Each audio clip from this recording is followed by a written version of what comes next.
Your line is muted. You can unmute yourself by pressing *6 on your phone. Hang on just a second. It started early. It did this the other day too. So let me see if it's live streaming. It's just started live streaming on YouTube now. So let me announce it and we'll get started, okay? Yeah, okay. Oh. All right. Well, let me make sure everything is set up here. I have seven over on YouTube. And let me make sure the stream is started. If you all can hear me, can you just type in to the chat room over on YouTube that you can hear me? This is Margo. Okay. Victor's saying I'm coming on loud and clear. All right. So let's get started. I'll go ahead and announce the show. And we've got a lot to cover tonight.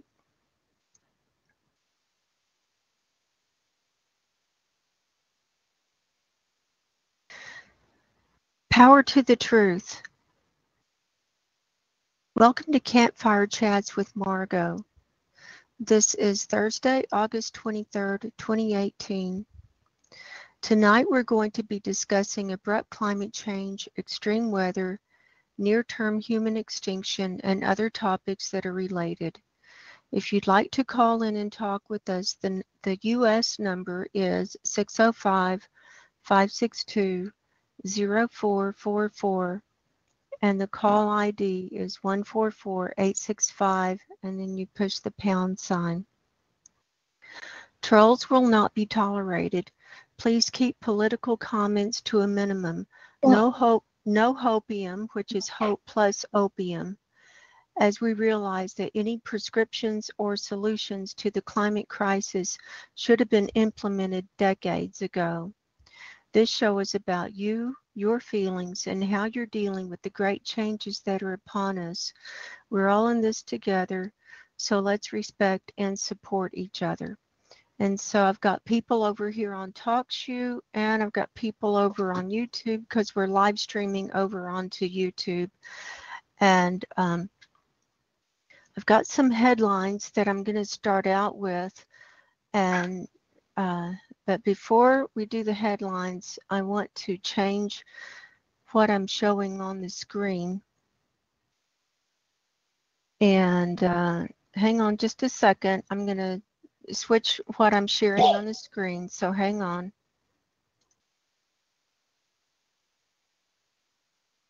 And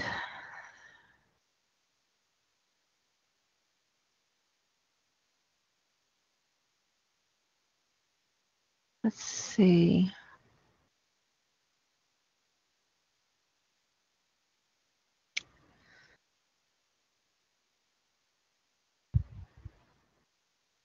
Get it set up. So while I'm reading the headlines, I'm just going to let everyone watch this latest animation of sea ice thickness from the Navy website. So you can be watching that as I'm reading these headlines and stuff.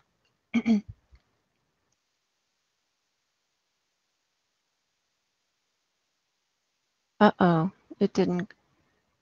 Are you seeing it? No, you're not seeing it. The share didn't work. Let me try it again. It's always some kind of technical difficulties on these things. There we go.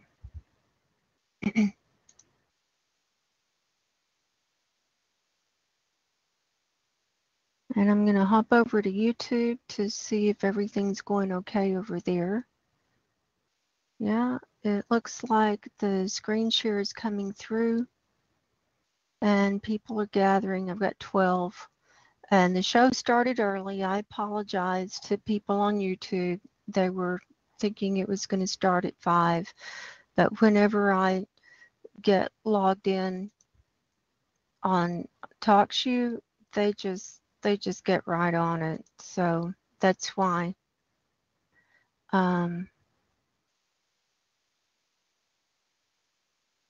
Uh-oh, what did I do? Okay, Never mind. Okay. So, I think I muted you, Robin, or you muted yourself or something. So I'm going to start on the headlines now. And the main thing that's in the news in the last couple of days is the ice that's melting north of Greenland. And I broke this story on Tuesday. It came out in The Guardian on Tuesday, early in the morning, August 21st. And then I did a special show about it, and it was called Arctic's Strongest Sea Ice Breaks Up for the First Time on Record. And that was the name of the article. And so we're just going to pick up from that. We're going to be talking about that some more. And Robin wrote a really good blog post about it was a whole discussion of the ice-free area north of Greenland. And in case people don't know who Robin Westenra is, he's from New Zealand, and he's been researching abrupt climate change for how long, Robin? About 6 years now? I think I muted you. Yeah, no, about 6 years. Yeah, and so I just muted myself because okay. I didn't want to cough into it. Oh, okay, that's fine. But you've got it's a whole library over there, your blog, and it's Robin Westenra. Is that how you say it, Westenra? Yeah, well, it's actually Westenra, just a different. Oh, okay. Yeah. I'm saying it like you're from Texas. So Yeah. Westenra. Okay, Robin Westenra.blogspot.com. And you've got blog posts on all different kinds of topics. You cover a lot of political stuff around the world. You're big into free speech and equal rights and things like that. And also abrupt climate change. And you're into spiritual things and a whole bunch of stuff. And as I've been getting to know you, it just seems like we have a lot in common, and we're suffering some of the same symptoms as we're going through discovering this stuff. And this is one of the things we're going to be talking about how I'll go ahead and kind of get into this one topic before I read these other headlines about how you remember last time we talked about the 5 stages of awareness of becoming aware of all this stuff. You remember that, Yeah. Robin? Yeah. And so I think that we need to add a 6th stage of awareness for people who as part of their outer path that they end up taking they end up reporting on these issues and because and researching, because what happens is for me, and you can talk about it how it's happening for you, but for me it's like when I make another discovery, like one I did a couple of day or two ago, that seriously all of the old sea ice is gone.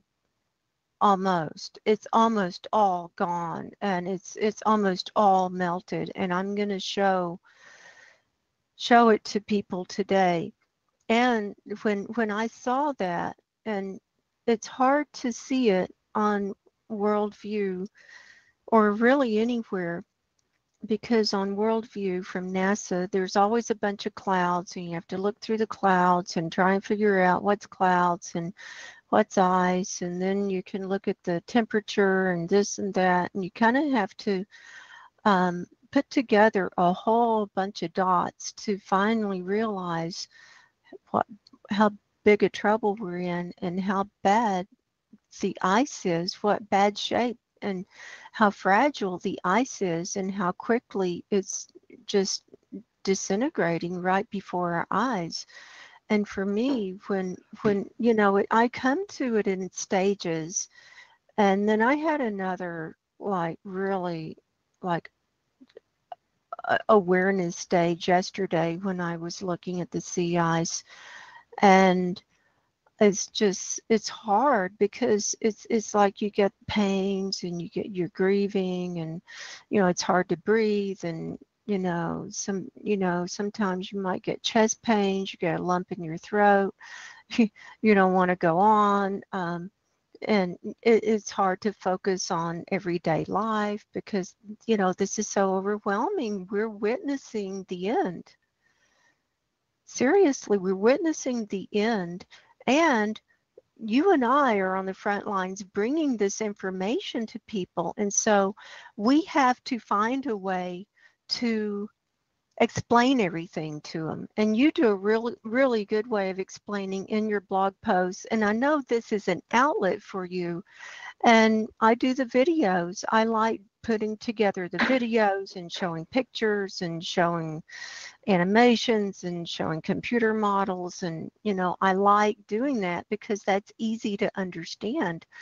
But it's hard to realize the enormity of all of this, and then it's like a huge burden on us because I don't want to be making people feel like they're going over the edge, and I'm sure you don't either.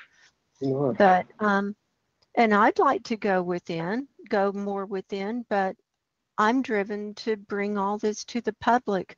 So we're going to be talking about that today too.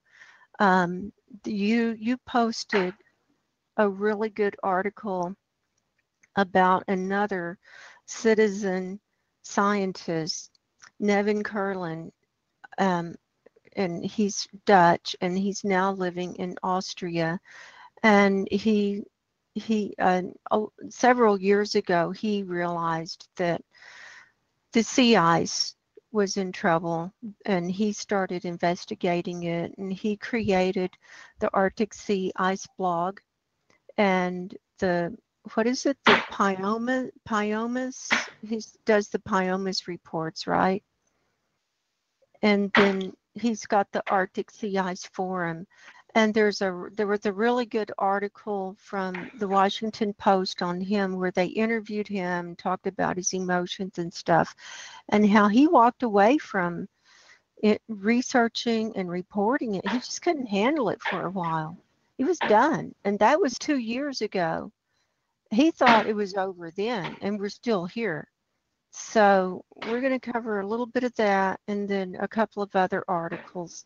So I've got a lot planned for this show. We're going to pack it in here. So I'm going to start with these other articles, and then we'll go to your blog post. The first one is, let me pull up my screen with everything here.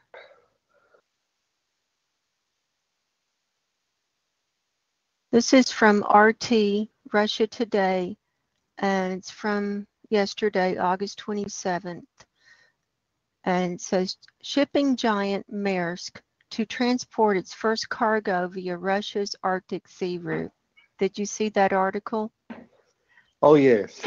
Yeah, Russia has already, okay, I'm going to just read you the highlights.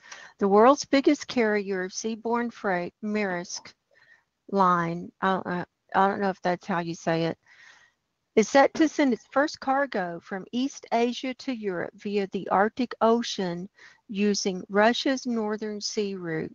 Later this month, the company's new ship, Venta Maersk, will reportedly take the Northern Sea route after leaving the Russian port of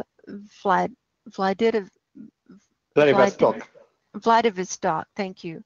It will sail through the Bering Strait and over the top of Russia to reach St. Petersburg by the end of September. Oh, bless you. This is a trial designed to explore an unknown route for container shipping and to collect scientific data. Currently, we do not see the Northern Sea route as an alternative to our usual routes. So, it's their first run. and they're going to have 3,600 containers, and they're going to have an icebreaker ship going out in front of them in case they need it, and they're ready to go. And the last paragraph says, the company is reported to have no plans for commercial services on the Northern Sea Route, which is accessible only during 3 months of the year. Maersk will need to channel more investment into special vessels designed to handle Arctic conditions. So, what do you think about that, Robin? Well, they just need to wait a wee while and they won't even need to bother with that, will they? I know. That's right on the heels of that big report I did on the Arctic opening up, in the Navy and everybody opening it up. And they're getting ready. They want it to open up as soon as possible. The next one I want to share is from Hakai, Coastal Science and Societies. I don't know if you reported on this or not, and it's about coastal nuclear power plants. Are coastal nuclear power plants ready for sea level rise? By John Vidal. This was published on August 21st of this year. This is a fantastic article. I should screen share this. Because this has pictures of nuclear power plants and stuff. Let me switch this screen share. I want everyone to see this. Hang on.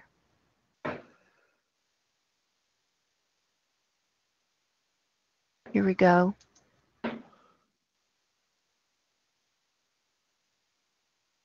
Okay. So you see the picture there? See those power plants? Here's the article. Let me make sure that that's sharing. Yep, we're good to go. This article is chilling, and I've been talking about this. And it says, as shorelines creep inland and storms worsen, nuclear reactors around the world face new challenges. This article was originally published in INSEA, a magazine that presents new perspectives on environmental challenges and solutions to a global audience. The outer defensive wall of what is expected to be the world's most expensive nuclear power station is taking shape on the shoreline of the choppy grey waters of the Bristol Channel in western England. By the time the US $25 billion Hinkley Point C nuclear station is finished, possibly in 2028, the concrete seawall will be 12.5 meters high, 900 meters long, and durable enough, the UK regulator and French engineers say, to withstand the strongest storm surge, the greatest tsunami, and the highest sea level rise. But will it? Independent nuclear consultant Peter Roche, a former advisor to the UK government and Greenpeace, points out that the tidal range along this stretch of coast is one of the highest in the world and that erosion is heavy. Indeed, observers reported serious flooding on the site in 1981 when an earlier nuclear power station had to be shut down for a week following a spring tide and a storm surge. However well built, says Roche, the new seawall does not adequately take into account sea level rise due to climate change. And then the article goes on and on about all the different things that can go wrong and how much they're expecting the sea level to rise, and the problem with flooding. Now look at this map. Here, I've shown this map before, but here it is again in his article. The blue are operating nuclear power plants. The red ones are shut down. The purple ones are offline, and the black ones are under construction. So they're not slowing down with this. Flooding can be catastrophic to a nuclear power plant because it can knock out its electrical systems, disabling its cooling mechanisms and leading to overheating and possible meltdown and a dangerous release of radioactivity. Flooding at the Fukushima Daiichi plant in Japan as a result of the March 2011 tsunami caused severe damage to several of the plant's reactors and only narrowly avoided a catastrophic release of radioactivity that could have forced evacuation of 50 million people. I think that's a little misstated. I mean, we're seeing catastrophic release of radioactivity ongoing from that. They never shut it down. It's screwing up the whole environment. Anyway, there's the interactive map. According to the maps prepared by the World Association of Nuclear Operators, around 1 in 4 of the world's 460 working commercial nuclear reactors are situated on coastlines. Many are built only 10 to 20 meters above sea level at a time when climate change was barely considered a threat. Okay, let me interject there. Not only are they on coastlines, but they're near some source of water, like a river or something, a reservoir or something, because they have to have water and a steady supply of water in order to cool the nuclear reactors. And we saw last time that some of the power plants in France had shut down because the water was too warm to cool the nuclear reactors. And then I saw another article where it had been done in Norway and, you know, all this stuff. So anyway, I will leave the link below so people can read this article. But they're moving forward. They're moving forward, and they're saying sea level rise averaging 3 milliliters a year worldwide, but more or less in some places, depending on topography and geography, is regarded by the two global nuclear trade bodies as a future rather than a present risk. So what this is saying is people are realizing that the things that we said were going to happen, they're already happening. It's like the spike. But this is the spike on everything. It's all coming and it's all out of control. So look at them standing there in their suits. That's at Fukushima. They think they're being protected by wearing those little suits. Anyway. So there's that article. Do you have anything to say about that, Robin? Yeah. I mean, these articles, they always sit short of, of saying the truth. So it's always may, might, maybe the things that are actually happening now. And they're always a few years off. You know, they say, well, we're doing it now because by 2050, you know, well, guess what, folks? We're probably not going to be here by 2050. We're probably not going to be here by 5 years from now. So there's that. And then that was laughable in the Guardian article. I mean, they still, they were describing this terrible scenario, and they were still sticking to a 2030 to 2050 timeline. I've got the article. I pulled up the article right here. That's insane. And all the other articles that you see about this topic were all spin-offs on the Guardian article. So all you have to do is read the Guardian article, and you know, they've got all these dire things and everything, but then they say, oh well, you know, by 2050 or 2100, and it's like, you know, you people don't get it. They just don't get it. Or this is just more evidence of how they can say, oh, well, we reported on that. But it's like the dark side, it always manipulates. They will never tell you all the truth. They'll tell you like 90% of the truth or 80% of the truth, and the rest is lies or manipulation. And that's how the dark side works, and is to confuse. And so this is why we have to be discerning. This is why we have to be smart. This is why we have to question. We have to question everything. We have to all do our own research and come up with our own reaction and our own ideas and our own thoughts and our own beliefs, because it's not good enough to have someone else just spit it out.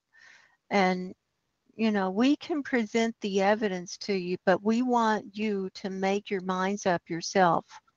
I think I can speak for you, Robin, on that, right? Yeah, absolutely. Yeah. We all need to be critical thinkers, and too many people are asleep, and too many people are getting hypnotized by all the things that are going on around them, and they're not looking at what's going on right in front of them. And so now we're going to go over this blog post of yours. You just posted it today.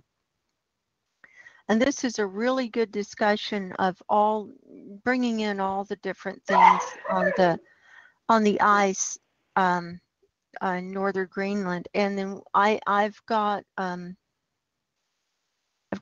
other websites pulled up too, so we can be looking around at those too. Okay, the area north of Greenland is now mostly ice-free. That's true. And you've got a map here here's Greenland, and this is the island.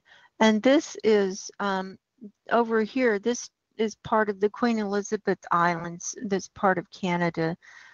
And so the article refers to this most north tippy point of the Greenland, the island of Greenland, called Cape Maersk Jesup, and that's where that is. And I also have a picture of that on this website, because the writer of the article does mention this this other area, the Norderströmdingen, and I don't know if he mentions the Cape Alexander, but he does mention the Cape Maersk Jesup. And then this leads into the Baffin Bay over here on the left. That's all the Baffin Bay. Is that correct? Am I right on that? I think so. I'm still trying to learn all my geography up there. This is like getting a crash college PhD, trying to learn all this stuff and bring it forth. So I'm just going to read your article. And this is Robin, and he says, I've been blogging on abrupt climate change for over 6 years now, and I must admit that only now is the reality truly sinking in and hitting me emotionally. And that's exactly what I was talking about earlier. And he goes on, while I was posting articles, and even while I was looking at satellite pictures, I felt strangely detached. However, waking up yesterday to the article from The Guardian hit me full force in the gut, and I've been experiencing the same physical sensation that I did several years ago when I thought I was going to lose my mate, Pam, to cancer. The lump in my throat and the feeling in the chest was and is dread and grief. At the moment, I can hardly direct my already limited energy towards anything else. I've hardly been able to summon much interest in the things I usually post about, such as geopolitics and the corruption of media and politics. So I expect that, unless there is a change, there will be less of this for the next little while. And I feel the same way, Robin. I feel the same way. And I found and we'll get back to your article in a second. I just want to talk about how you express that so well. I found I'm driven with this. I can't stop. It's like, and this is my therapy, is doing the live shows and doing the videos, and your therapy is the blog post, because it's a way for you to talk about it, because as we research and find this out, we're a very small number. We're a very small number, and it's a miracle that you and I came together and we're able to share with each other and offer each other a support system, because most people who are researching this, they don't really have a support system of someone who really understands what they're going through, you know.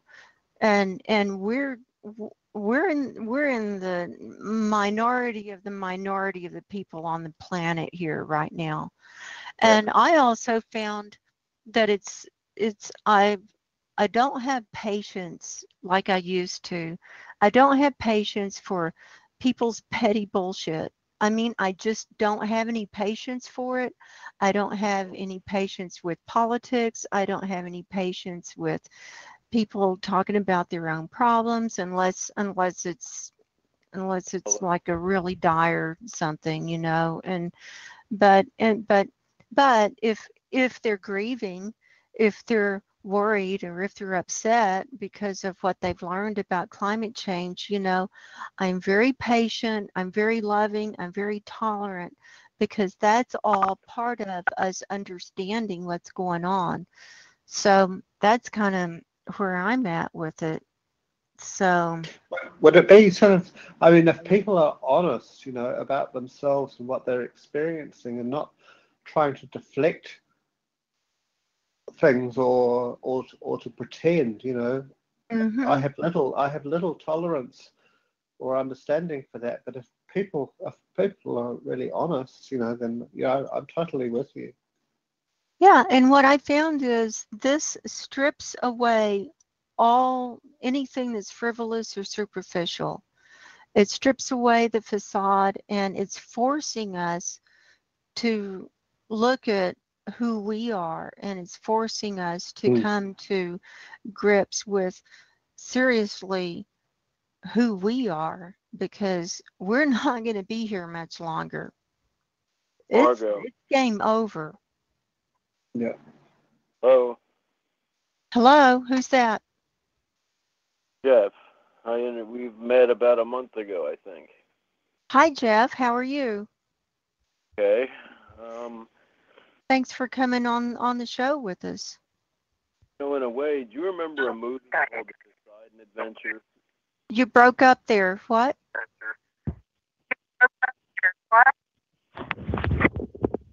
I've got some feedback. Do you have the show on in the background? No, I don't.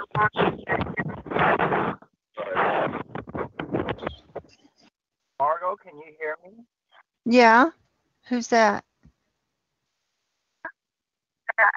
Hi, my name's Craig Mead. I followed your instructions on your site. I've been listening to you guys, and I said, well, maybe I should join in. I'm here in Half Moon Bay by San Francisco.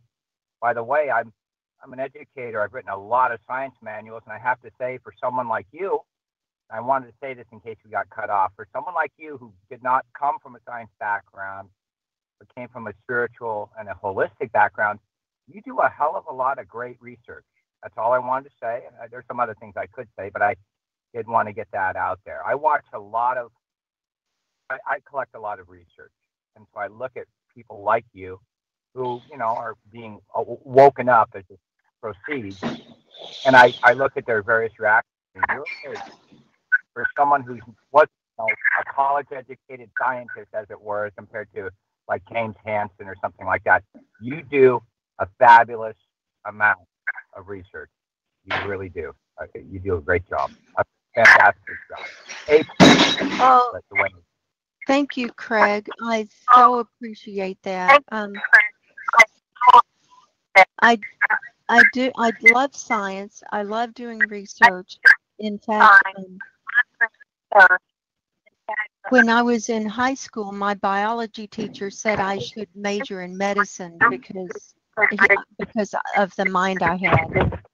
And I had I went to college on a piano scholarship. So,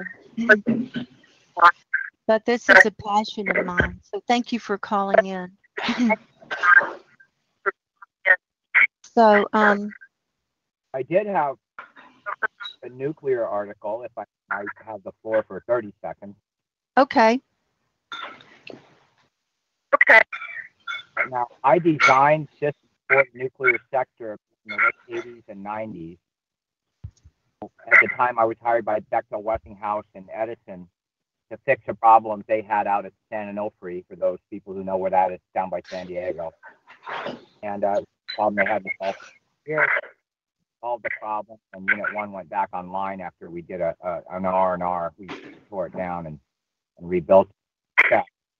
And since I surfed right in front of that plant, I was pretty adamant about making it safer than it was.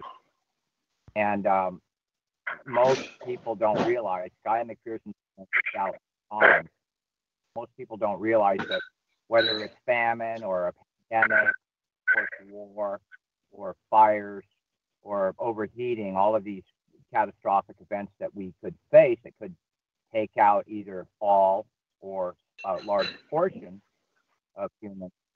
The biggest risk that we have really is all of that unspent fuel, or all of that spent fuel that's being stored, as well as the fuel that's currently inside the reactor. As we saw with Houston and Harvey, they do not shut these plants down. They are mandated to keep them online. And there's nobody, as I pointed out, nobody is pulling all that fuel away from the coastline.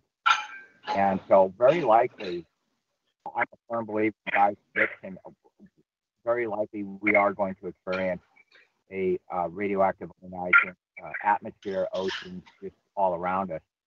Even if we were able to fix all kinds of, even if we had sequestration, even if we had solar dimming, even if we had zero emission cities and all these other things, because of the intense amount of heat that is going to be applied to Greenland and Antarctica as the polar ice cap, the North Pole, goes away, just under therms and BTUs, we're very likely to have multiple catastrophic failures from nuclear reactors worldwide in just a few years. It's not going to take long at all.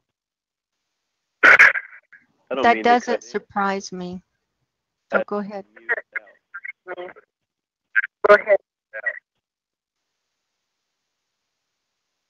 Margo, I think I didn't have much more to say. Besides that, I hear another voice, so I'm not going to say much more than that. But that was my one point. I said it now. This is the first time I've ever said it on air. I've said it in a couple of posts, but typically when I say it, make that paragraph, people run for it and call me crazy. I am pretty familiar with what's required to keep a reactor going and keep it safe. And I don't think there's such a thing as a safe reactor. Personally, having worked in them, I don't think there should be a nuclear reactor within 5,000 miles of any living thing. That's my opinion. But I know that a lot of people like Hanson. Okay, someone else is wanting to talk now. Thank you, Craig. I totally get you, and I'm totally with you on all of that.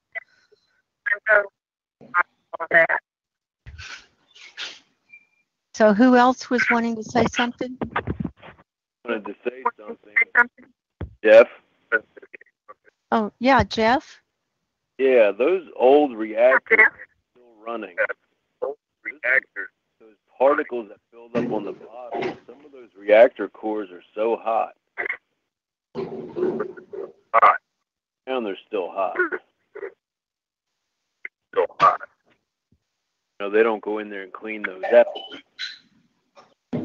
Mm-hmm. That part that we talked about previously about the Russian, that corridor where that sunken submarine. Right, up by Novaya Zemlya. Completely just water. Yeah. That's warming up.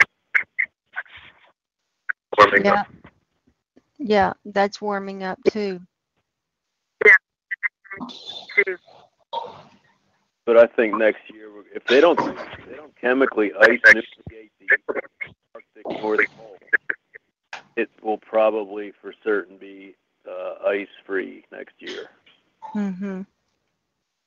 Gated by this year.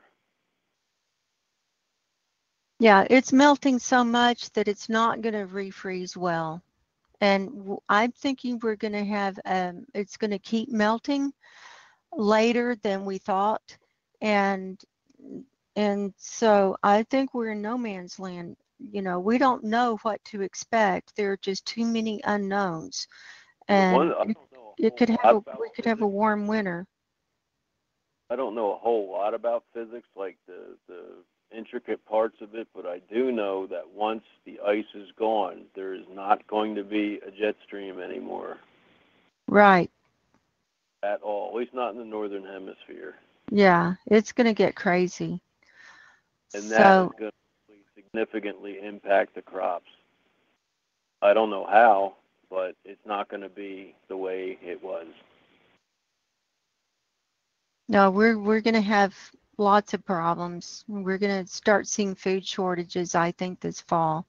So, But you remember an old movie called The Poseidon Adventure, the original one? A long time ago, yeah.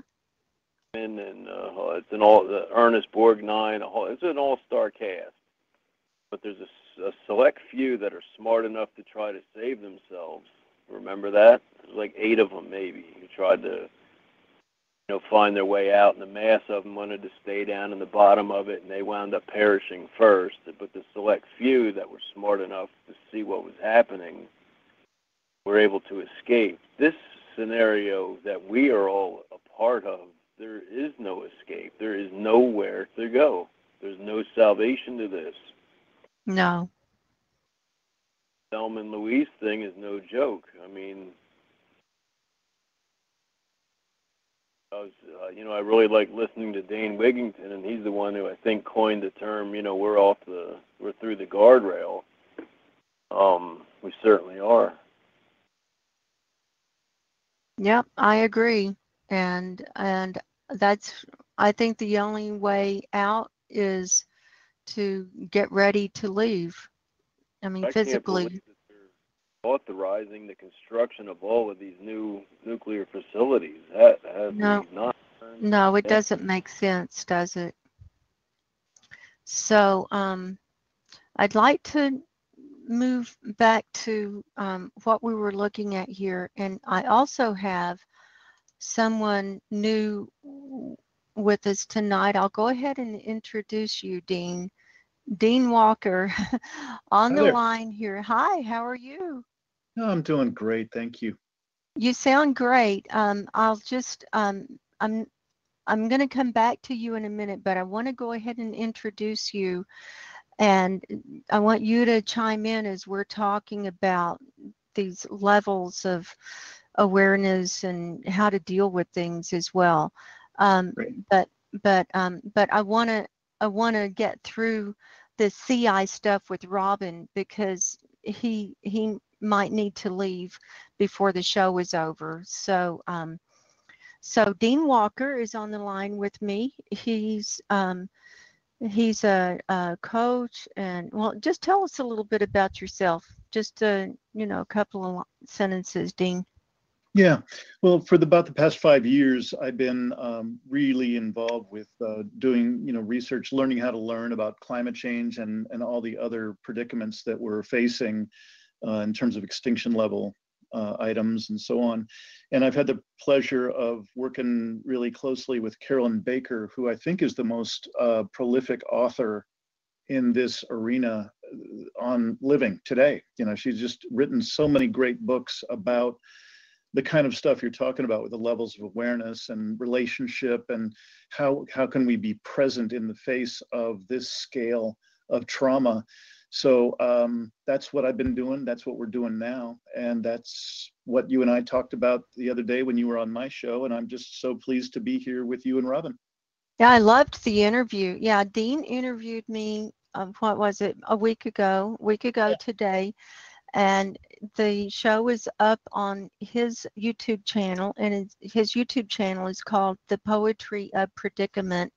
And I put a link below to the show, and we talked about lots of different things that I normally don't get to talk about. And I loved the interview. I thought it was great, and I appreciate it. And so we're gonna get you scheduled on a show where we just talk to you about you and your background too. And Great. if you want, we can live stream it and have callers or whatever you want. So, but after the sea ice is done, I'm crazy until then. Well, you all are going to talk a little bit more about the stuff that you and Robin are on now, and then you'll be, what I think I'm hearing you say is you're going to talk a little bit more tonight about how to, the beingness, the presence that we want to. I'd like to. Are you on a time schedule here? Do you need to leave? I had given myself until what is for me on the West Coast 6 o'clock, but do what you need to do. I respect Robin's timing, and do what you have planned to do. Well, okay. How are you doing, Robin, energy wise? Are you doing okay, or do we need to move on with the CI stuff with you, or I'm just asking where you're at.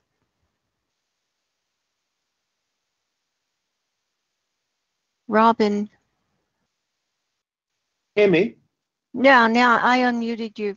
Yeah. Oh, okay. Oh, I thought I'd unmuted myself. No, I think you muted yourself.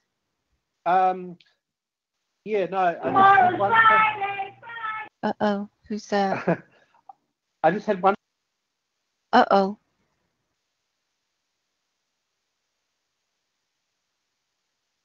Robin? Robin, hello? Yeah, hi. Oh, okay. Yeah, I didn't hear anything that you said. I was trying to figure out. Yeah. No, I just had one thing that I saw before that I wanted to share that's sort of relevant to all of this. It's more about the methane than anything. Oh, right, yeah. But it's from Joe Neubart, and he has said, well, he's said a few political things here, but he goes on to say, methane is nearly 200 times more powerful than CO2 at global heating. There are approximately 2 parts per million of methane in the atmosphere. 2 times 200 equals 400. That means we're dealing with global heating from methane that is the equivalent of 400 times the global heating capacity of CO2. Add them together and you have the equivalent of 800 parts per million of CO2. Said, no wonder the Arctic is melting so fast. Ditto for the Antarctic. What a mess we've created. We're coming to the end. Wow. Yeah, it's like with every article, it's worse. Whatever it is, it's worse. Yes. So, how are you doing with your energy? Are you okay? Yeah, no, I'm okay. Thanks. Yes. Okay. Well, I just muted myself while you were talking. So. Okay. Well, Dean, let me go.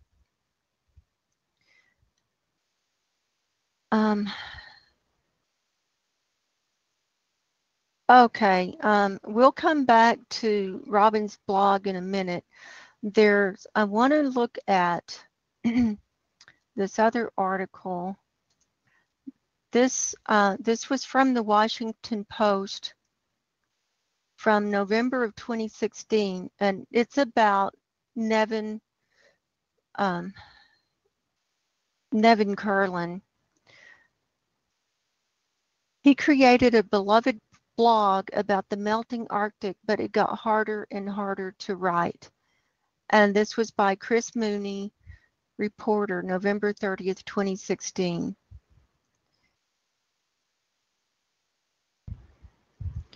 In 2007, Nevin Curlin, a Dutch citizen now living in Austria, who works as a translator, was stunned by the state of the Arctic, and particularly the floating ice that covers its ocean. It had sunken to what was then the lowest extent yet observed by humans, just 1.61 million square miles in September at the end of summer. The dwindling of the planet's icy cap, long predicted by scientists, was happening at a stunning pace. Curlin, who'd been long worried by... Hello. Uh-oh. Okay, whoever's on, can you mute yourself? Uh-oh, Robin, I muted you. I think I'm just going to mute everyone. Okay, I think everyone is muted now because that feedback is very disturbing. Okay, Curlin, who'd long been worried by global warming, began to follow the condition of sea ice closely, and by 2010 started his own blog about it, assumingly titled Arctic Sea Ice Blog, Interesting News and Data.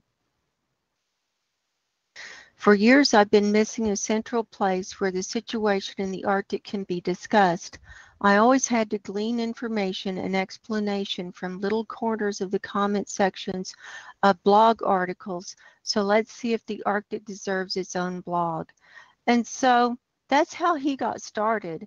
And he's got, here's his blog, and he puts out like a monthly report on the sea ice. The Pyomas report, and you can go and look at it. Here's a forum that he created, the Arctic Sea Ice Forum.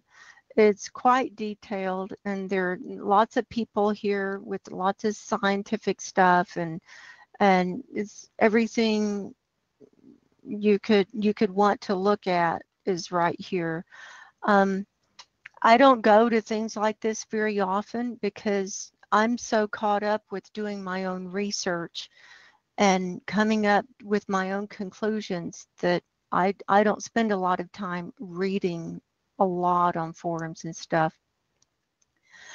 And he continues, I really felt this urge to do something, and I felt the Arctic sea ice is the frontier of global warming where it's going to be noticed most, which was true. He was ahead of his time, and you know, I was thinking I might contact him and see if I could get him on the show and see if he could talk about some of this stuff. Anyway, he was tracking, and here's a picture of him. He just looks like a real nice, normal guy. And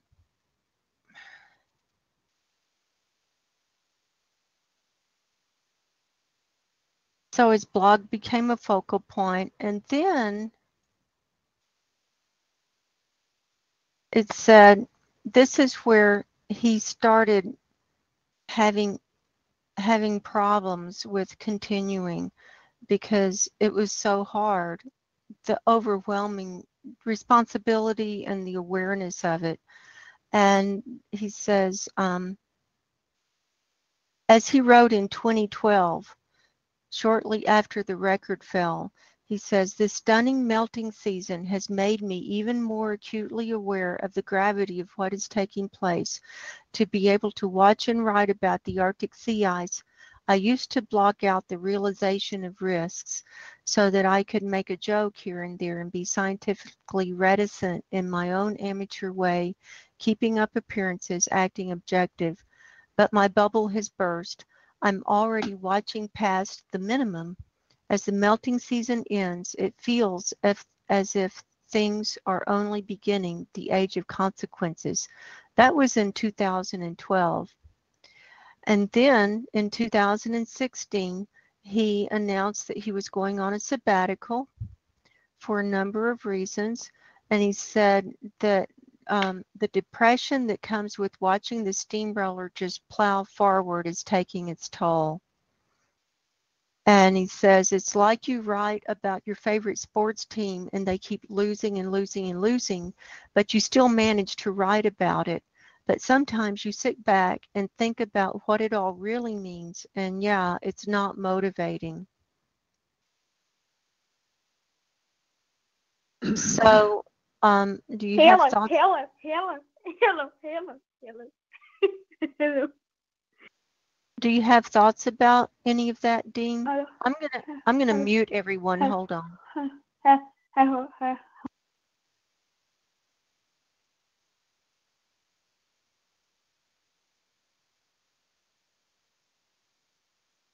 Okay, Dean, do you have any thoughts on that? Yeah, I sure do. I Okay. really appreciate this. Is one of them. Hello. This is one of the most. Wow, it's a weird feedback, isn't it? I think that person has got to go. I know Baba. which one it is. Yeah, it was some kid just playing around. Okay. Are we okay now? Yeah, go ahead. We got rid of him. Well, I thank you so much for this article. It's brilliant, and it really is a bridge between the incredible work that you do, that Robin's done for so long, you know, that Robert Scribbler, I mean, just all of the folks that do these kind of reports. It's magnificent work, and it so needs to be done. And there's a danger in it. And the danger is we are completely and utterly ill-prepared on average. The average person in the developed world, we have no idea how to integrate this into our experience. So, you know, I believe that what we're facing is the largest scale traumatic event in human history. And we're in it now. It's not in the future, as you both keep saying so clearly. And you know, that's one of the reasons why Carolyn Baker and I are putting on this online summit in September about trauma. About, you know, so how do you get some facility with the notion of having trauma in our bodies? We're getting dosed with trauma on a daily basis, even without the news about abrupt climate change and so on. You know, the politics is extraordinarily traumatizing. And so I'm asserting that, you know, no matter what the timeline is that each of us might land on for ourselves, that this is a time to do our inner work. You know, I think I heard you say, Margo, put your spiritual house in order. I couldn't agree more. And what I know from you know, I've been doing this kind of work for a long time in terms of coaching people at a very, very core level. And I know that most of us do not have our inner house in order. We don't have much in the way of capacity to be able to face and hold. Particularly, we don't have space to bear witness for each other as we go through the process of, you know, really trying to face this whole thing. So I would just strongly recommend find your people, you know, sincerely find people that you can speak with and who do have the capacity to bear witness, and that have some knowledge of how to hold space for one another, how to hold a safe environment for one another to really feel the extent of this. Because, you know, you're both right. This is the most extraordinary event in human history. It is, and it's just the enormity of it. It's, you know, it's like I said in the interview, I always felt like I was going to be living at the end times, but I didn't know what that was going to look like. Yeah. And I didn't know what that would mean exactly. But I do believe that this is it, you know. I mean, yeah. however the way people look at it, because there are too many dominoes ready to fall. Yeah. Margo. And Yeah. Yeah, this is Jeff. Yeah. Hi, Jeff. In a way, I really hope it doesn't come to that, like some safety thing will kick in or something like that. I think we all kind of have that little guy on our shoulder saying that.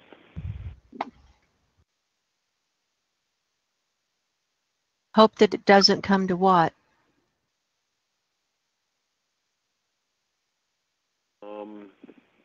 Very simply said, like how he says it. No, you go to put your water on and it doesn't work. Right. Use your electricity and it's just off one day and it never comes back on. Yeah. Like that. Well, You know? yeah. But here's Well, the other thing. Here's the other thing that, and this is for all of us. It's okay. I almost feel like the word crusader is kind of appropriate here, but this can't consume us. We have to still have a little fun along the way. You know, it's important not to forget that. So to breathe and go do something that's, you know, away from this for a while. Because it can consume you. yeah, it can, and you're absolutely right. And you have to take breaks, and you know, you got to get away from it, and you know.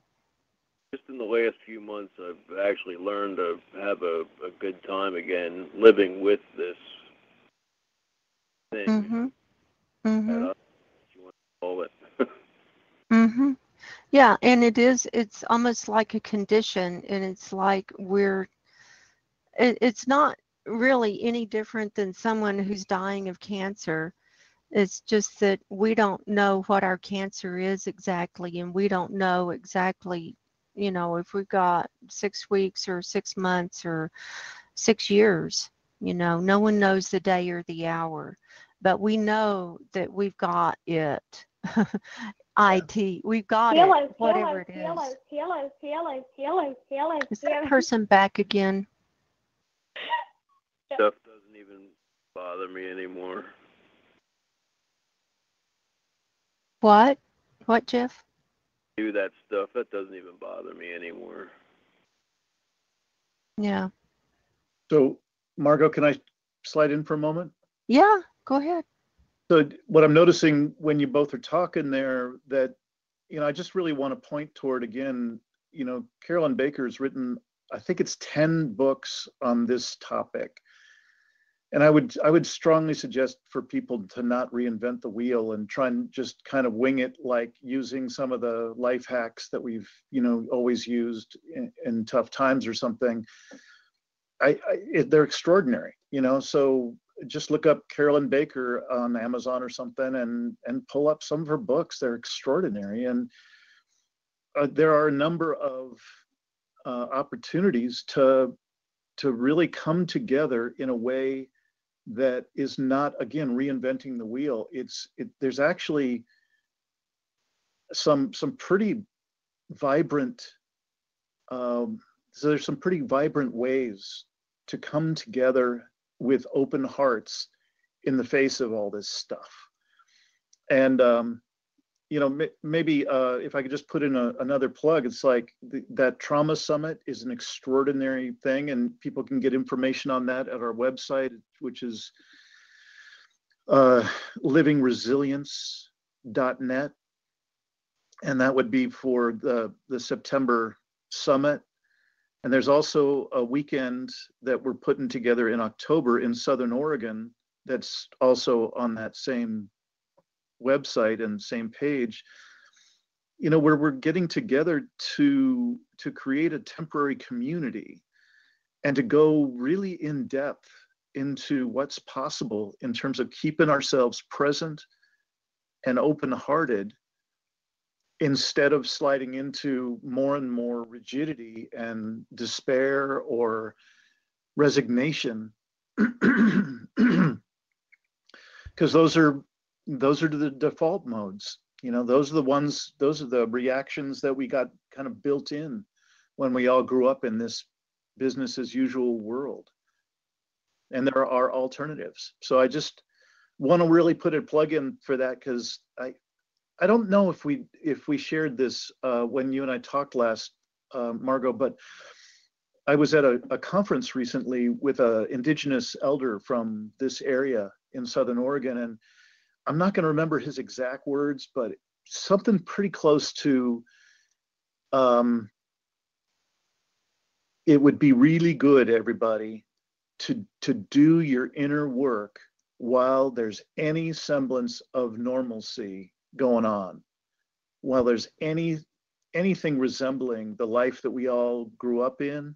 This is the time to do that inner work, and which includes reaching out to find kindred spirits to be with, to call our own little tribe or support group or something.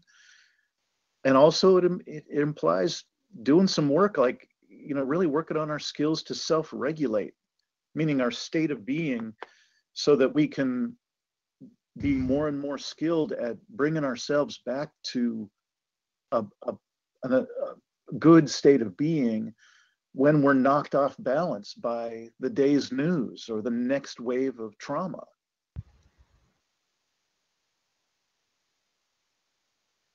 Yeah, that sounds good, Dean. Yeah. That sounds good. So, what do you have? Do you have any suggestions for people who are actually researching and reporting and stuff? Because that's a little bit different level than, I think it goes beyond level 5. I think it's like level 6 in my mind. Yeah. Well, it's definitely in their face and in their bodily experience way more than the rest of us, because the rest of us can stare at screens and be in our head and really not be very present in our bodies, which my experience is most of us are not very present in our bodies. Right. So I do some coaching work with some folks who are, I don't know if I'd call it the front lines, but it's very real for them. Like they're folks that have this information in spades in their work. And really it all boils down to the same. If a person doesn't have the ability to be fully present in their body and to be able to self-regulate at a pretty high level, then what they're going to get is layer upon layer of trauma that just eats up more and more of their precious life energy on a daily basis. It's just not going to be taken care of by doing things the way we've always done them, because hell, it's exhausting us. It's exhausting the average person, and they don't know a damn thing about climate change. Right. So now, we all by default know what I'm saying with regard to this self-regulation stuff. I would suggest really learn about it and really get good at it. So good that you can teach your kids, you can teach your neighbors, you can share that when you have a barbecue with each other on the weekend, whatever it is. We got to get good at being able to get ourselves volitionally back into a desired state of being, even when we get pretty, strongly knocked off center. Now, y'all do a call every other Tuesday, right? The lifeboat hour or something like that? It's actually the Safe Circle call. And if people go to that livingresilience.net website, one of the first things you can do is sign up for either the newsletter or the Safe Circle calls, which are a free 1-hour call, the first, third, and fifth Tuesdays of every month. And it's just sweet. It's really a group of people who have been to part of these kind of summits that we've been doing for quite some time now, for a few years now, like the Trauma Summit coming up in September. But people kept wanting to have some kind of connection after the summit was done. They can watch the recordings all they want, but it's just not the same as having friends and folks that are kindred spirits. So I think it's likely that people will find it a sweet space. That's certainly how it is for me. And I cherish that the folks that show up on a regular basis and really they're good. We're good at bearing witness for each other. And believe me, my experience is we all need witnessing. We all need to have space held for us. Mm-hmm. This is a time when the trauma is coming pretty fast and pretty thick. Right. Now, about how many people show up on those calls? It can be anything from a half dozen to 20. That's quite a few. Yeah. It swings. I was wondering, I'm going to switch gears here for just a minute. Are you familiar with Immanuel Velikovsky? I've sure heard the name for years. I've heard that name, and okay. I've done some reading, but it's been a long time. Okay, you need to check him out. He was a Russian psychiatrist. He was actually knew Sigmund Freud and Carl Jung, and he moved from Russia and came to the United States, actually came to New York, and he wrote many books.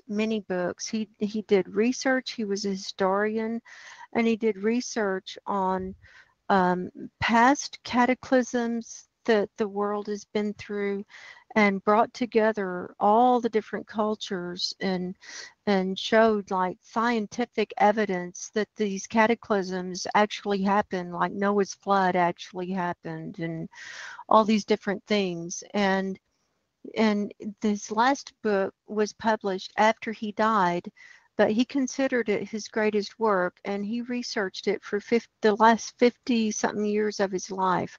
And it's called Mankind in Amnesia. And it's only about 200 pages. I've started reading it on my YouTube channel, but I've gotten so busy, I've only done chapter 1. But his idea is that we've been here before. We've been at what has been at the end of an era, an end of an age, an end of civilization before, and we remember what it's like because we're carrying this mass consciousness, and we're carrying the memories of the trauma from before, when the world ended or when the flood happened, and so we're being triggered by those memories, but they're buried deep inside ourselves.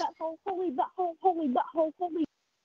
And they're buried deep inside ourselves, and so we're being triggered, like with post-traumatic stress syndrome, as we come up with these traumas, and we don't realize it. We don't have any idea what's happening. So I think that might fit right in with the work that you're doing. And he was ahead of his time, and not many people have heard about him, but he wrote lots of books. One was called Worlds in Collision. I've read about 3 or 4 of his books, and Mankind in Amnesia is short. You can get it on ebook, on Amazon, and it's very good. It's very good. Margo, I'm going to need to go pretty soon. Okay. I'd like to just put out a little offer to you and just let it rumble around and see what you think.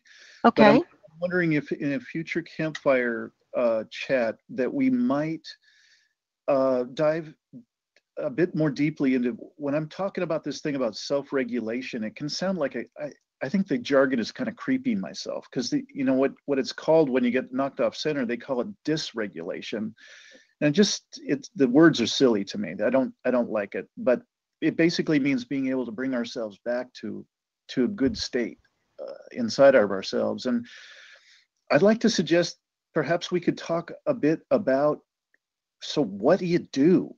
What is regulation, and how do you be more present in your body when you're getting these daily doses of more and more information every single day? Yeah. That just that'd be great. Tearing us up inside. Mm-hmm. Yeah, we can do it on a Campfire chat, or we can do a separate show. So, give it some thought, and if it seems like a good idea, perhaps either maybe send me an email and just let me know yes, no.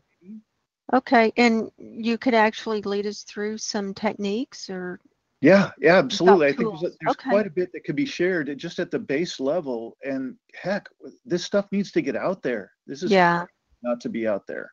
Yeah, it's important, and it's people's well-being is at stake here. Yeah, Their mental, emotional, and physical and spiritual well-being.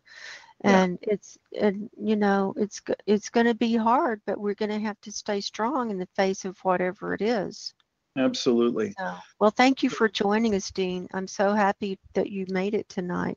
Yeah, me too. And I just want to take a moment to thank you, Margo, for your great work. I think you've just come in like a storm of great information with, websites I was unfamiliar with. And I just so appreciate your evenness, and you're always so grounded. And I've really appreciated our conversations. And Robin, if you're still on, I so have appreciated your work for so long. And thank you very much for staying with it. I really appreciate you.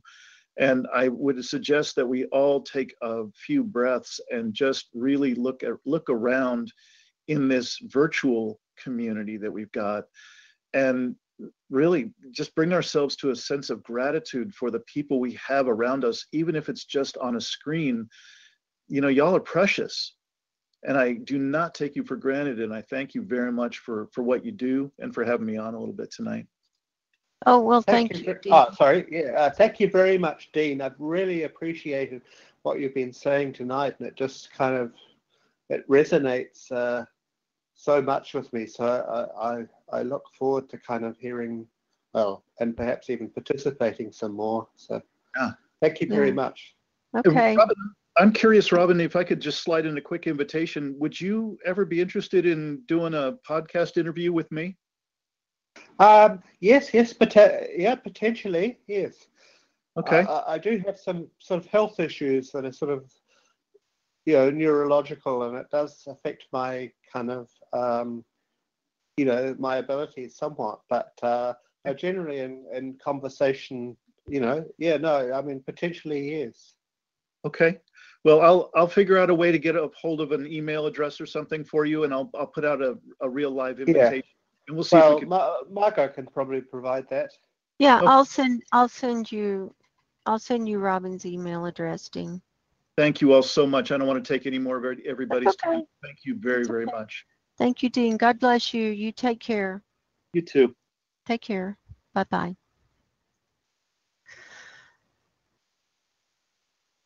So that was Dean Walker. So Robin, let's get back to your blog. You doing okay?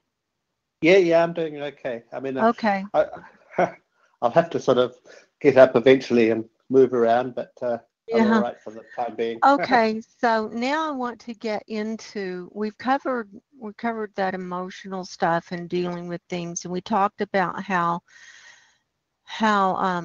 heavy it is, and so we've got to learn some more tools. And so I will plan on having Dean on, where he can just teach us some things and teach us some tools, and we can ask him questions, and we can just go from there, and it'll help all of us. So back onto your blog.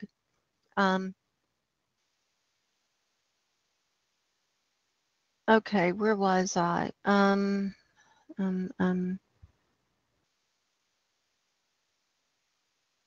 Okay, you said, I've learned that the area affected is Cape Morris Jesup, and we looked at that, the northernmost part of Greenland, as well as the northern part of Ellesmere Island in Canada, and we were talking about the Lincoln Sea. I put together the following from the satellite pictures from yesterday, but in addition to Margo's excellent update yesterday, Robert Fanny, aka Robert Scribbler, has done an informative video on this today. And here's your 1 minute and 48-second video that you made and put up on Vimeo, showing, we're looking at, now, okay, there you zoomed in. We're looking at this northern tippy edge of Greenland. This is where the Cape Morris Jesup is. And you can see that's water there. And there's some cloud cover that we're having to deal with, but you can see the ice, you can see the water, and we're going to look more closely at this tonight as well. But I like the way you just took that one little area and then moved over, and then this is the next part over, and you can see that blue water, and this is part of that older sea ice that they've always thought was there, and the ice crashes down and piles up. And in the Guardian article, it says it piles up to as much as 20 meters. Well, there's not 20 meters of ice there, is there? And you can also see a thinning of the ice right up here. And we'll look at this on NASA Worldview today as well. But I thought you did really well at just getting the essence of it, and just, you know, I tend to explain a lot and show a lot of different websites, but you just went in and did 1 minute and 48 seconds and said, look, here it is. And that was perfect. And so and then you say, I've been rereading the article from The Guardian from yesterday and find it to be generally accurate, although it seems to be put together by someone who's unfamiliar with the subject. And then you put a link to the article. I must say, I feel for the Danish and Norwegian scientists who've been researching this and described their findings in terms like scary. And we've been talking about this, how the waters are melting the ice from below. We've been saying this for a while, haven't we? And this is why we're seeing these holes come up through the ice instead of seeing the ponding, the melt ponds.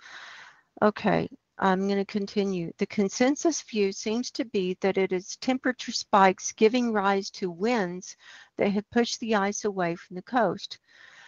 Abnormal temperature spikes in February and earlier this month have left it vulnerable to winds which have pushed the ice further away from the coast than at any time since satellite records began in the 1970s. The ice there has nowhere else to go, so it piles up.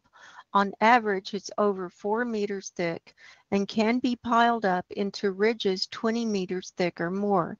This thick, compacted ice is generally not easily moved around. However, this was not the case this past winter in February and March, and now the ice is being pushed away from the coast by the winds. As a non-expert who's been following this for some time, I would say this leaves an important aspect out of the equation, that is, the warm waters for the Atlantic are mixing with the ice to degrade it and melt it from below. Who were some of the scientists that have been reporting on that, Robin? Was it Peter Wadhams? There have been a couple of big names. I'm sure, and I mean they've all been of the nature of Peter Wadhams and Sam Karana. But nothing in the mainstream. No. So I'll continue. We've been following this for some time through the sea temperature anomalies in the water surrounding the central Arctic plateau. Now that the ice has receded, the sea temperature anomaly appears in Climate Reanalyzer, although you have to look hard to notice it. So this was from Monday. And so the red is the real, and the red and the brown that means it's much higher than it should be normally. The red is way higher. And so we can see that in these areas where it's already melted, there's no ice around those areas when we look, or over here, coming off the Bering Strait.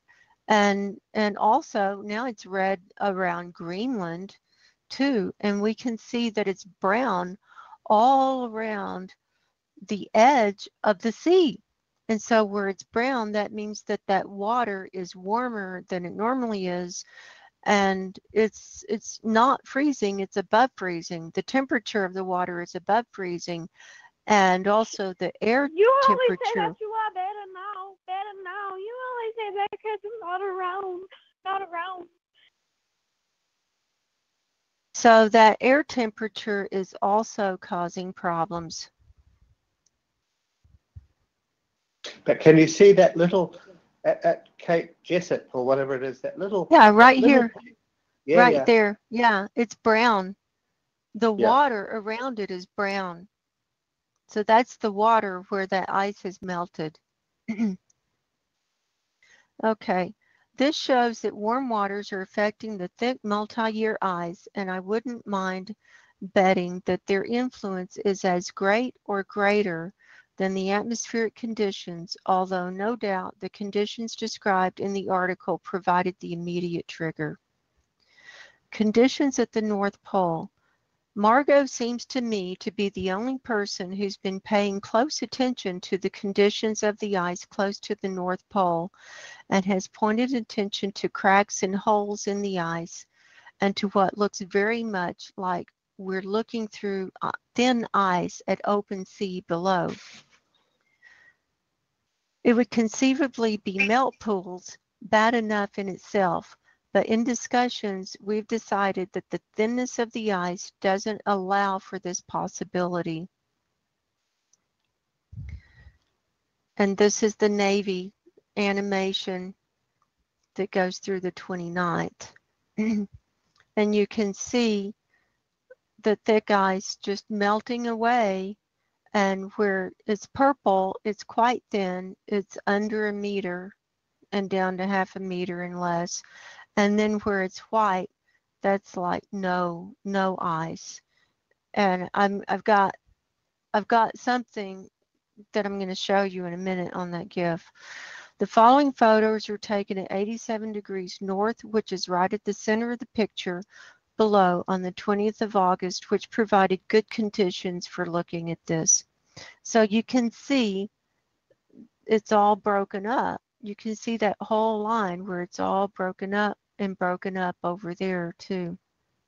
Temperatures were recorded as being between 269 and 270 degrees Kelvin, which translates to about -2 degrees Celsius.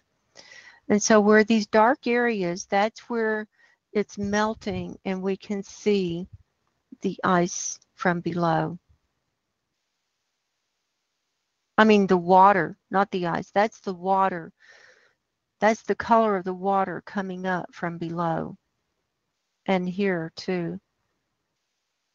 And some of this is clouds. We're going to have to look at that filter in a minute to see what's clouds and what's not. Meanwhile, Climate Reanalyzer is showing maximum temperatures of above freezing. And you can see that it's probably around 5 degrees Celsius and more. Where it's going into the darker green, it's up to probably close to 10 degrees Celsius up here in the Arctic Ocean here, all the way around. And then in the North Pole, it's a lighter green, so that's probably around 5 degrees. And it's warm coming in from the Atlantic. And then the following two photos zoom in to reveal what looks to be large areas of open water. And that's, that's water underneath that thin layer of ice. And you can see the holes coming through in the ice. And then you leave a link below to my last sea ice update for more details. So that was an excellent blog post, and I encourage everybody to go check out Robin's blog, subscribe. He's putting stuff up all the time, and you can see that he brings in information from lots of different sources and then compiles it and puts it together in a really easy to read format. And Robin, I love the way you put your blog together, and it's large print. I don't have to squint. I don't have to get my magnifying glass out and try and read any of this. and the pictures are big, and, it's really clean, and you get right to the point, and there's just no BS. And I think it's probably one of the best blogs out there. Oh, thank you. Well, you're welcome.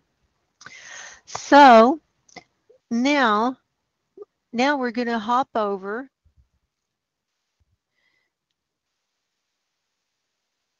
I'm going to switch my screen share. And now we're going to look at the ice, what everyone has been waiting for. Here we are. Here's NASA Worldview from today. And I'm going to refresh to see if all of the data is in from today yet. Uh-oh. Here we go. I've got on my wide screen here. Looks like all of it is in except for a little triangular portion up here. Now we can see that there's quite a bit of cloud cover, and the way we can tell is I've overlaid the ice surface temperature layer over here from the left, and you see the green and the yellow and the orangey colors. This reflects where it's not clouds, because they can't measure the surface of the ice through cloud cover. So this was my big discovery this last week of how we could discern between clouds and ice. Because one thing that's really hard about looking at these satellite images and looking at the sea ice is trying to discern what's cloud and what's ice. And so we just give up and move on. And so I've been looking at this for, I don't know, maybe a month and a half, studying this NASA worldview and trying to get a handle on how to read the ice. And this was the tool that I needed so that I would know when to look where, because you're always going to have cloud cover in the Arctic. So everywhere there's not a color, there are clouds. Okay, so we can see that there are a lot of clouds up here today. And so there are a lot of clouds up here on the northern part of Greenland. So today is not a real good day to look at the sea ice and how far it's out from the edges of the of the coastline here. But so we're going to go back a day and look. So what we can do, what I've been doing is, like, we're going to look at this big patch, and this is a very large patch of cloud-free area. And we're just going to zoom in now and start looking at what's going on with the ice. And this cloud-free area goes all the way down to here. And you can see the difference in the surface area here. And you can see where it's more smooth over here, that's clouds, and to the left, that's clouds. And this is ice, and you can see it's broken up. And now I'm zoomed in as far as I can go. And this is how I look at this, and this is how I study the sea ice. And then I come back out and I look, and then I make sure that I'm still in my ice, my cloud-free area. And then I look again, and we can see these are large, large cracks forming. You see that, Robin? It's faint, but it's you see that crack? It goes all the way across. These are large cracks, and it's coming like from northeast down to southwest. Isn't that something? And you can see the cracks over here and over here. And then this is cloud over here. Let me double check, make sure we're still in the ice zone. Yep.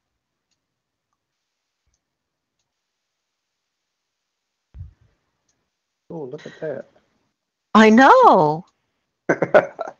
I know. This is today. Yeah.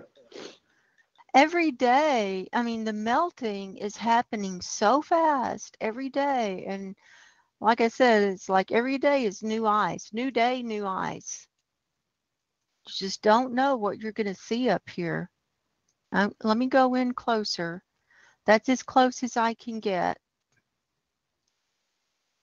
So these are large cracks forming. That's at 88 degrees north latitude. So we're almost at the North Pole. The North Pole is 90. Where all those lines come in, that's the North Pole right there. And so we have some ice here. Let's see if we can see anything here. And it's not very clear, but I do see this dark line and these dots, and that looks like to me that that's probably broken up ice. That's what it looks like to me. And that's at 89. And probably here too. It's just not real clear. But so this whole area on the right is much more broken up than we knew, because it's been under heavy cloud cover. But that's quite broken up, isn't it, Robin? Yeah, very. And I mean, that's the clearest I've seen. Oh, yeah. And another dramatic thing that I saw today was this eastern edge is so sharp and so clear. Look at that. Yeah. That's the edge of the ice where it's melting. And it's so different than the western side where it's all kind of lacy and just breaking up here and there.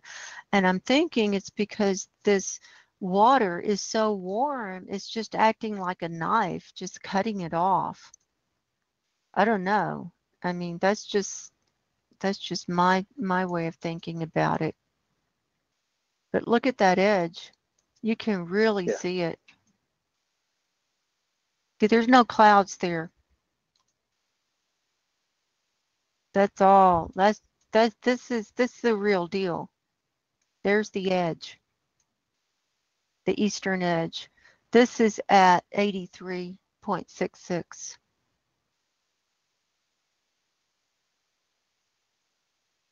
And this is cloud over here. Mm. And so here's the ice edge. See how it gets more lacy looking up here?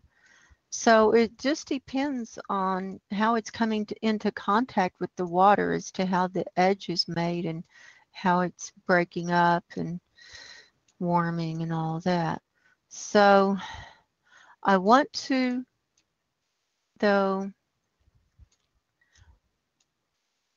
and here's this area that you were looking at. Remember the other area that you were zoning in on? It was 80 and 156 or something like that.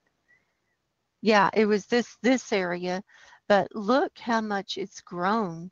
Look how much bigger it is, and how much more we can see because there are no clouds, really. I mean, it's just the clouds are spotty here, and so you can see this whole area is really collapsing.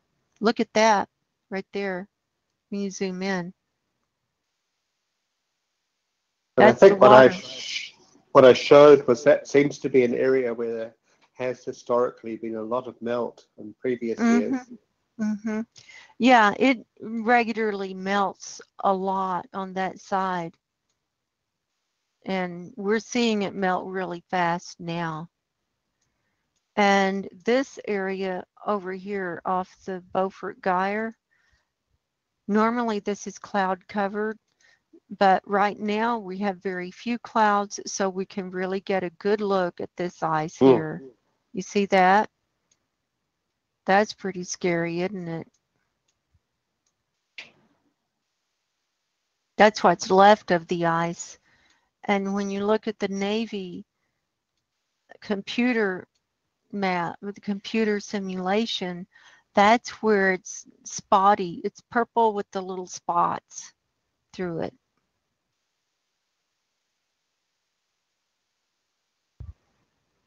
And then this is open water. And then there's, I thought there was a little bit of ice coming back over here. Yeah, I think that bright white that's a little bit of ice. See, we're having to look through clouds now. So there is a little bit of ice on this far west side of the Beaufort Sea, but it's not enough to make up for anything. And then this little area is cloud free. We can see just barely, we can see this is off of that north part of Canada. So I want to hop back. Well, let's see what's in for tomorrow. I wonder if anything's in yet. It showed the arrow. No, nothing's in yet for tomorrow. Okay, I want to hop back. I was looking at yesterday. The 22nd was good for looking at this area. Now these are called the Queen Elizabeth Islands, this whole area here. This is Greenland and it's an island. And I, for some reason, thought that this little thing was part of Greenland, but it's not. It's part of Canada and part of these Queen Elizabeth Islands. So this whole area in here, all around and in these little cubby holes, this is where that thickest ice has been down through the years. And so when they talk about that multi-year ice melting and the thick ice melting, and why they're so alarmed about this melting is because this is it. And you can see the definite holes. Now we're looking through some cloud cover. It's not very thick, but we're looking through some thin clouds here, but you can see the melting all around here. You can see the ocean right here, and then you can see the ice broken up. You're having to look through clouds. That's all around that one, and that was thick multi-year ice, and then this one as well. And this is hard to tell because there's a lot of cloud cover here. Let's look here, and you can see above that, see how broken up that is? That's part of that thicker ice too. So this is what's so disturbing, and then that's clouds. This whole band, we've got a cloud-free band right here where you can really zoom in and get a good look at that ice. And then you can see it through thin clouds right here. So this is part of that thick ice it's going. And even if it refreezes, like the article said, the damage has been done. And the damage is the ice has melted around the coastlines, and it's going to be harder for it to come back. Well, it won't come back. I mean, no, it won't. It won't come back. I mean, you get what we've got elsewhere in the Arctic, which is it melts. It refreezes over that period, over winter. But that's only 1 year's ice. So what you're seeing is the destruction of multi-year ice. That's it. I know, and that's why it's awful. It's so and when you look at this and when you're studying this, and and when I came to the realization that when I was seeing through to the water on this multi-year ice, I'm like, oh my God. I mean, I literally thought I was going to pass out. I mean, I just I had to get up and just go do something. I don't remember what I did. And then I came back, and I have to do this work in stages. I just can't sit here all Yeah. day and look at it. Now we're looking through clouds here, but that's the water. And then the white stuff is the ice. There's the land, and then here's the water, and then there's the ice. Look at that. This is from the 21st. This was a pretty good day to look at the ice because there was only a thin cover of clouds. And then look over here. Look how clear this is to see, and look how far away that water, the ice has melted. Isn't that something? And then Yeah. here, and this, and right here is that Cape Morris Jesup. It's right there. Can I just come in and say something? Yeah. It's not an observation of the ice. It's an observation of what's actually sort of happening and how people are reacting to it. Because, you've got people. Because I just sort of noticed by the numbers of people coming onto my blog. Sometimes it really kind of peaks and goes up, and I can see what people are interested in and what they're not. And over the past few days since this has all come out, my numbers have been right down. And, I just sort of get the impression that we're a very small number of us who are really brave enough to look at the specifics of this. Mm-hmm. Most people just like to generalize. Well, yeah, it's one thing to just pay lip service to it, but it's another thing when you see it happening right in front of your face. I won't say that people are paying lip service, but they're unwilling. As soon as this, devastating news come out, I know, seem to have turned off. It's all over the place. It literally is devastating. Look at this area. Look at that. That sort of ice building up somewhere, or compacting, or is that sort of ice compacting or something? I can see it's cracked and things, but right. Well, it's melting. Looks higher than the rest.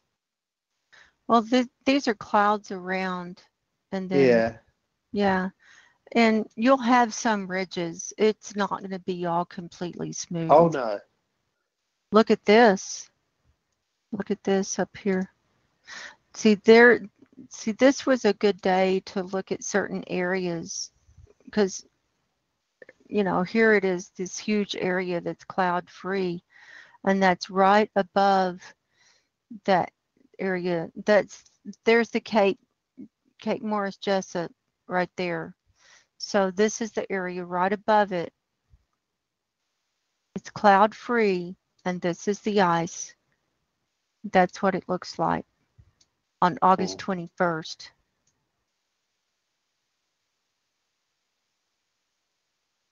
That's as close as I can go in.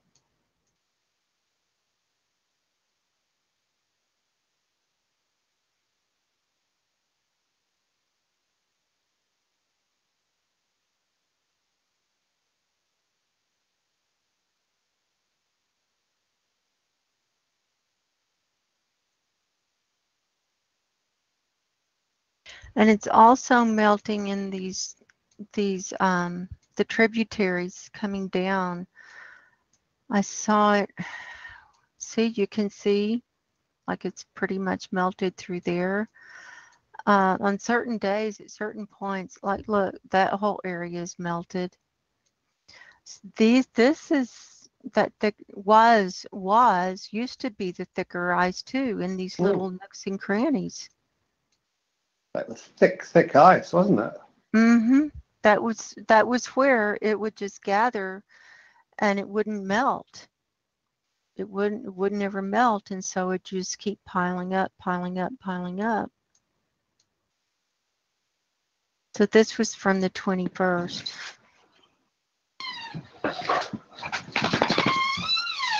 So let's see here.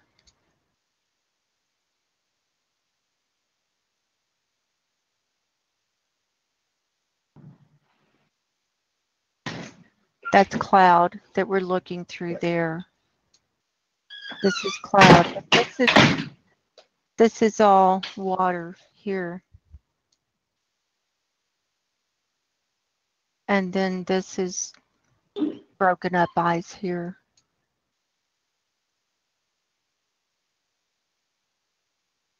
Hey, Margo, I think I'm going to have to kind of go now.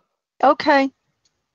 So, well, thank you for joining us today. Hugely appreciated, the sharing and what I'm seeing is amazing. I'm going to have to come back to it. I know. Well, thank you for being on the show with me today. I sure appreciate everything. I appreciate all your support and all of the things that you do. So God bless you, and I'll talk to you real soon, okay? Okay, thanks. Bye. Okay, take care. Bye. So what I want to do now, I've got Climate Reanalyzer up. Not Climate Reanalyzer. What I want to do now is show, I want to switch gears and show this Navy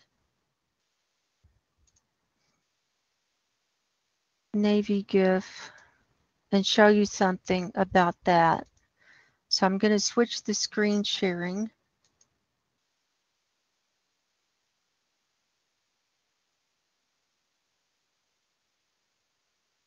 And I'm going to go over here.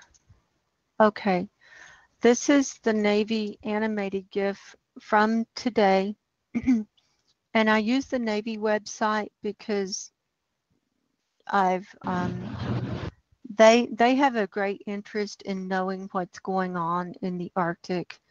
And I think I've looked at a lot of different websites for sea ice thickness, but I believe that they're probably the most accurate.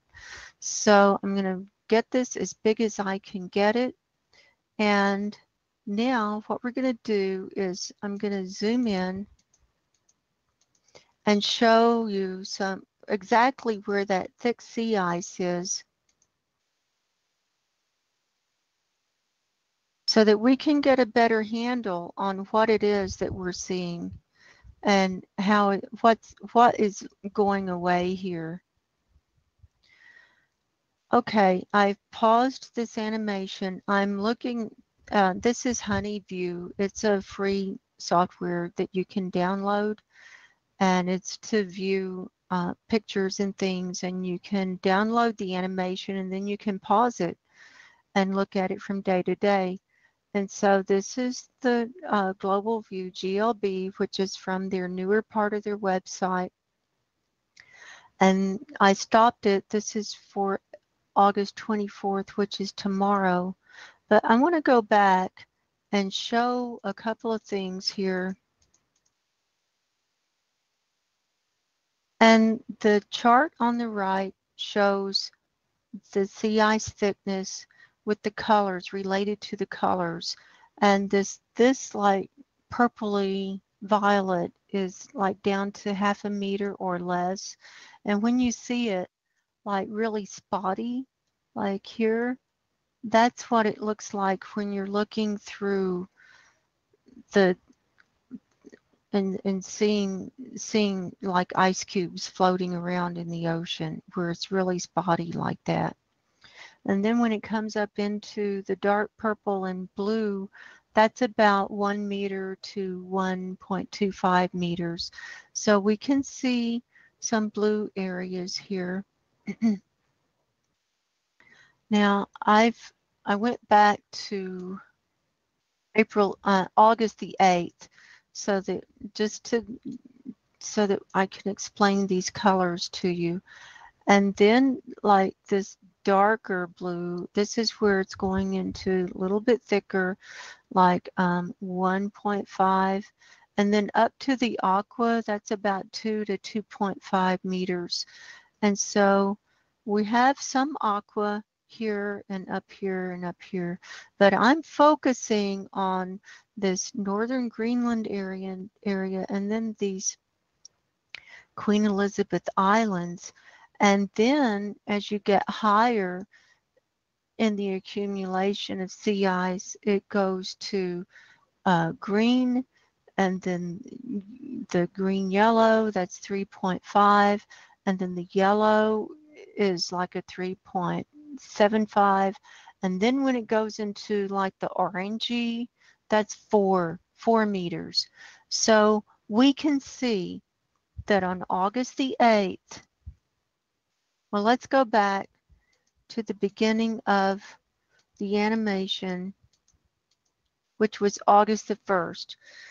We can see on August the 1st, we had some purpley area here on this Cape Morris Jesup on northern Greenland. So it was thin, but it was still there, but it was pretty broken up. And then it was thicker. It was up to about 2 meters there next to it. And then over on to the left of that, it had quite thick ice. It was red, like up to 4 meters. And it had yellow and it had green. So we had much thicker ice over here just 22, 23 days ago. Okay, not even a month ago. And then we come across, and then we've got the 2 meter, and then out here it was a light 1.5 meter. And then we had this thicker ice in these little nooks and crannies over here. It was even up into the red area. So up into the 4 meter. And you can see that all the way around these little islands. We had ice. It wasn't the spotty stuff. We had ice there. And even down here, we had yellow into the yellow area, which was 3.5 to 3.75 meters. So then, as the months progressed, you can see with every day, the movement and the diminishing ice. And I'm just clicking one day at a time. And so by the 5th, this area on the north end of Greenland at Cape Morris Jesup had started opening up. Here's the 6th.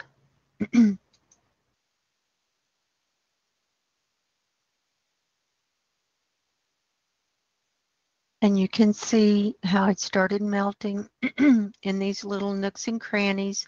Now, instead of it mainly blue, it's mainly purple down here. So the purple is taking over. So the purple is where it's going away.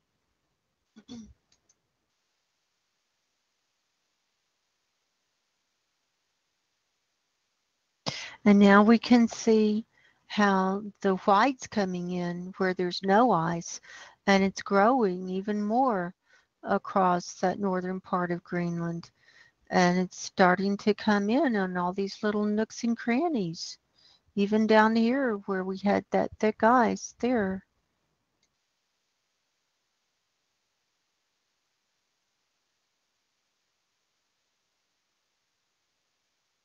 And now it's even more white coming in. And now we're on the 21st, which was 2 days ago.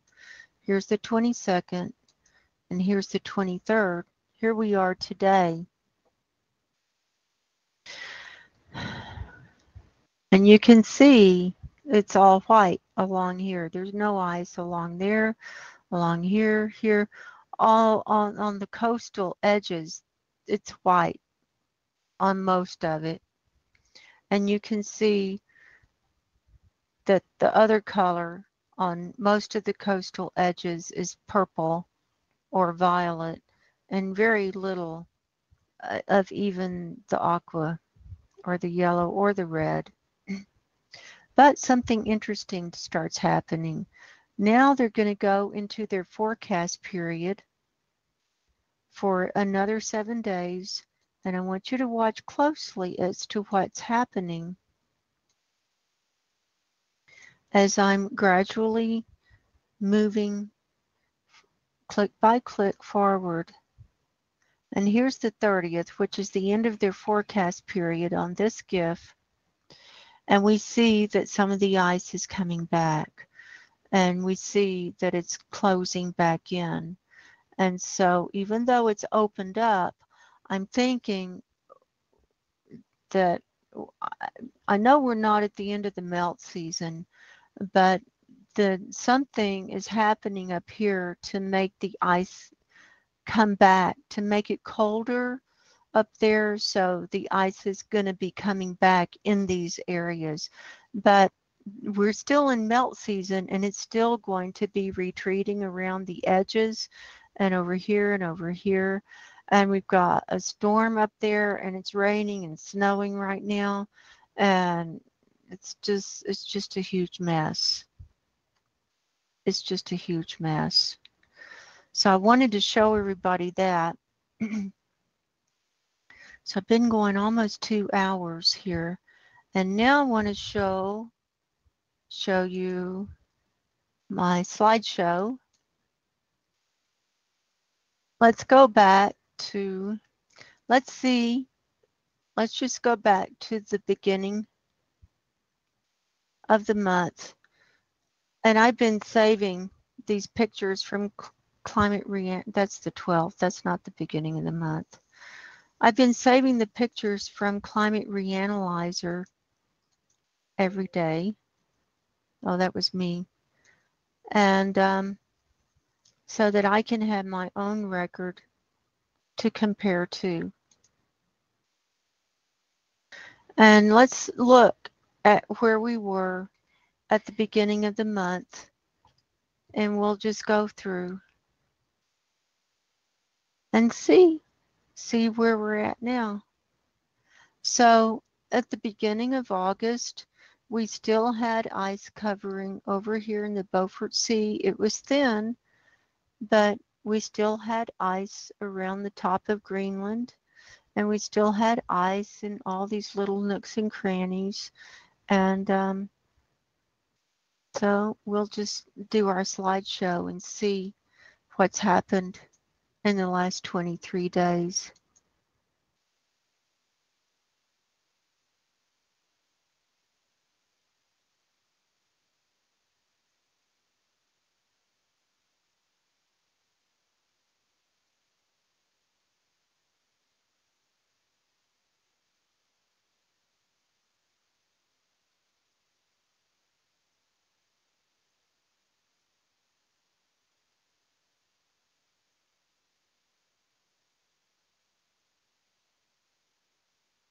And here we are on today, the 23rd.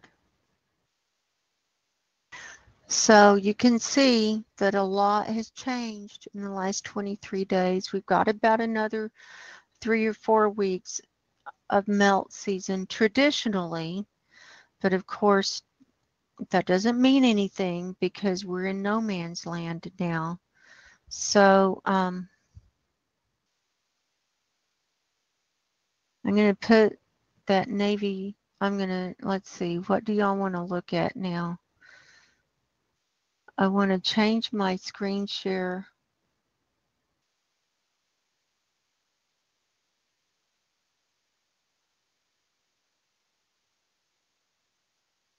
And get some conversation going. Hi, Valhalla. Yeah, wow, I'm here. You're on camera. Yeah, more or less. Do you want to be on camera? Well, my camera is aiming outside. It's not aiming at me. Oh, you've got your picture up. Okay, so I'm watching. There you are. There's I'm watching for the men in black. See if they're going to come and get me. You know what? Did you see someone gave me a thumbs down as I was scheduling my live stream for today? I see something there. Yeah. Oh, yeah, just on the notice. Yeah. That's crazy. It's, some people go crazy with power, don't they? They do. They do. And look at Trump. He's gone insane with power. But yeah. I'm just what happened to the map though? You got which map? Which map do you want to look at? Oh, you're looking okay. You got my picture up there. Well, I'm changing my screen share. I was in the middle of Okay. changing it. You had the map up there. Which one do you want? Do you want the NASA world view or? Well, either one. What I was going to say, I was going to say a couple things. One thing is, right now it looks like half the Arctic is covered, roughly, more or less, extent. Yeah, maybe extent wise. Half, or something like that. According to the exponential function, the fastest loss is towards the end. Right. Okay. Right. So when like there's very little ice, I don't think the internet's going to. I don't think they're going to allow us to look at it when there's like very little ice. Well, there's we'll still see. enough. You will see. There's still enough ice that people can go, well, we got lots of ice. Yeah. I do sound like I'm from Georgia. To the untrained eye, it looks like there's a lot of ice, but that's mainly cloud cover right there that I'm showing. Yeah, a guy made me laugh. He says I sound like Elvis. What? that Redwater. He says that I sound like Elvis Presley. Yeah. Elvis is in the house. Yeah, you got the southern drawl. Now you ain't nothing but a hound dog. Now you're from the South? Yeah, I was born in Louisville, Kentucky, but I grew up in Georgia. Right. So That's I'm right. kind of the same area as Hambone. Yeah, he's North Georgia, and I was lived in southern Georgia. Right. So, but he's got a more gentlemanly sounding southern drawl than I. Mine sounds more like people from the swamp. But at any rate, getting back to the ice, which I was going to say, you to me, you were like an ice radiologist. The way you can read this stuff is amazing. Thank you. And come to a lot of conclusions. The big, what I wonder, like we were talking about earlier about Guy McPherson walking back his prediction of this year. Yeah. I'm not sure where he got that. He said that July was colder than expected, but I didn't really see that anyplace else. Yeah, I didn't see that. No. So, but you're still apparently, from eyeballing it, it looks like there still is some regular ice loss that it's not really gaining. No, it's changing so much from day to day, and places are opening up and melting so fast from day to day. It's blowing my mind. It's new day, new ice. I wanted to say something else about the counselor that you had on earlier. He was who is about, that? Hang on. Teenager. We have a troll. Okay. Yeah, we've got someone wanting to sing to us. Now they're gone. Okay, go ahead. He was talking about doing inner work. You got to do your inner work. Right. And not being that sophisticated of a person, what I take to be inner work is just acceptance. And Guy says something like, how does he put it? That we're not in control. Something. Right. I forget how he puts it, but right. Just accepting it, and not to say that we shouldn't just fall over and die, but I also, and I mentioned this to you before, I always think that there could be a black swan. Right. There's a small, tiny chance, but I'm not holding out any hope for it. Right. As they say, hope for the best, expect the worst. And I pretty much expect the worst. Yeah. So I'm preparing for the worst. Yeah. And I'm going to shelter in place. I don't plan on trying to bug out or go anywhere, or I'm not me neither. I don't want to survive. I want to go whether Yeah. it's a big wave taking me out or, if it was a volcano, I'd just go lay down in front of the lava flow and say, I'm one with Mother Earth. And that's just how I feel. Yes, and I totally agree. And how do they put it that, when you're struggling and fighting it, to put it in a more eloquent way, I'd say, I'm just going to go with what fate has in store for me. Right. I'm not going to, clinch on, like if I was hanging off the Empire State Building, I'm not going to clinch on with my fingers. I'm just going to let go. Yeah. Yeah. I mean, I'm just going to be part of the experience, whatever it Yeah. is. Yeah. And, I talk a lot about praying and, I'm ready. I'm ready to go. I'm ready to, for that final journey. So whatever it is. Yeah. Yeah. And not to have fear, and that's one thing when Guy talks about death, he doesn't really mention that, but try not to fear death. I don't, yeah, absolutely. And I don't fear death because I've seen into all these other realms. So why should I be afraid of death? This lady here, Louise Clifford, is asking about black swan. And we actually have black swans in Australia. Well, that's where it comes from. Nicola Talib wrote a book, the black swan. Yeah, well, tell us what this black swan event. Well, explain that to us. Well, basically, what it refers to is unexpected things. Okay, so early before Australia, Botany Bay and all that in Australia, they said there were no black swans in Europe. They were all white swans or whatever. Then when they went to Australia, there was black swans. So it's referring to something that's unexpected, So we got the positive feedbacks in process with climate change, but there's a small chance of some negative feedback, like the GSM, the grand solar minimum, crazy people who think that we're going into an ice age. Maybe an asteroid hits. There could be some small chance. Anything is possible. Okay. Right.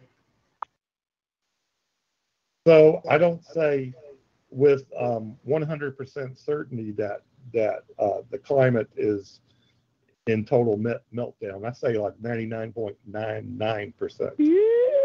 Yeah, the sun could go out and that will save us. Oh, we have someone who's wanting to sing to us. What's the song? We're singing. What's your song? What's your name? Gather around the campfire and sing our campfire song. Do you have a song you want to sing to us?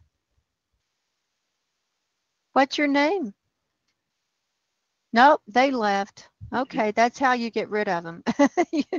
You make them, try to make them a star. That's one way.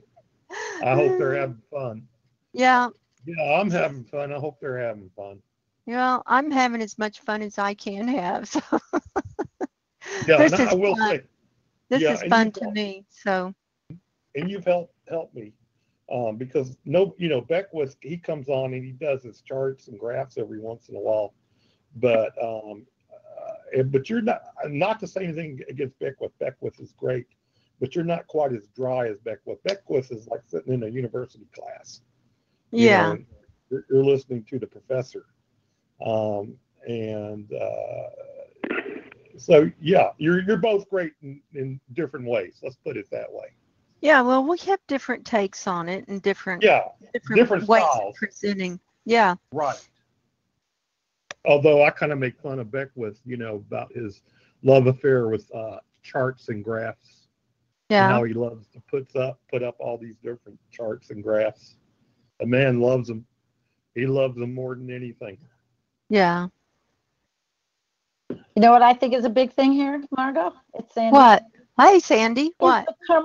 The camaraderie in the chat room, and everybody knows each other, and even some people know them personally, but not many. But it's a big draw, and then we all get to talk about what you're showing us. Right. And it's very cool. Yeah. So I just wanted to come on for a minute and say thank you. Oh, well, thank you. Yeah, and I go back and read through the chat, not all the time, but sometimes I do because I don't have time to sit there and watch the chat. But you have such interesting discussions, and I have the most amazing people who are watching these videos and commenting, and they are so intelligent and so Yes, you on it. do. I It's mean, great. I love my audience. They are just, you're the best. I mean, it's just amazing. Oh, did y'all see this Yeah. broken up area up here? This is from today. Did I show that earlier? I think I showed that earlier. That's just amazing to me. Just Margo? to see that. Yeah. Yeah, I wanted to mention something to all the people, and it's kind of off topic, but for the Star Trek lovers out there, there is a YouTube Star Trek series. It's a fan series, and it takes off where it looks just like the original series. So if you love the original series of Star Trek, and it's made at a professional level, okay, and you love Kirk and Sulu and all that, they redid it. It's called Star Trek Continues. So YouTube search that if you really love Star Trek and you want to get your mind off of stuff and go back to the 60s and experience Star Trek again. Cool. And to repeat, it's Star Trek Continues. And the actor who plays Kirk, sometimes it's like, oh my God, he looks just like Kirk. Is it just on YouTube or is it somewhere else? They may have it on their website. If you do like a Star Trek fan video, you're really not supposed to make money off of it. But this one, I don't know how they did it, but it's done at a professional level. It looks actually better than the original Star Trek. Awesome. So I thought I'd mention that for people, because I like that to take a little bit of escapism every now and then from climate. Yeah. And take a break, and watch. I've already seen all the original Star Trek shows. Yeah. And these are newly done, and it's really awesome watching it. So I hope everybody likes it who likes Star Trek. Cool. Well, I thought I'd just load up methane, and everybody wants to look at methane, huh? that's always, that's besides sea ice, that's hot topic number 2. The flatulence of Earth. Yeah, the show is never complete without methane. Oh, our singer's back. And she is like awesome. She's like Mickey Minaj. Yeah. With a bad microphone. Yeah. I always thought, with the methane, I thought if that's what kills us, what an ignominious way to go. It's not even like dramatic, like an atomic war or a meteor hit. Yeah. It's kind of natural gas. Well, how long would it take? Oh my God, you see all that? Look at that big blob over there on the right side. Well, it might not. I don't think it's showing. What you're showing now is showing up on. It takes YouTube. a few seconds. It takes a few seconds for it to stream over. You see it now? Yeah. Methane? Well, they're talking. I think they mentioned that the methane can cause hydrogen sulfide clouds. Yeah. That can poison people. Oh, cool. Yeah. Cool. Wow, look at this down in Mexico and Central America that's really popping up. Well. So there's your methane, folks. From the North Pole, looking down. And I'll do a climate cast update in the next couple of days. Go over everything. The ozone hole is growing. There must be a lot of methane coming out of China. Yeah.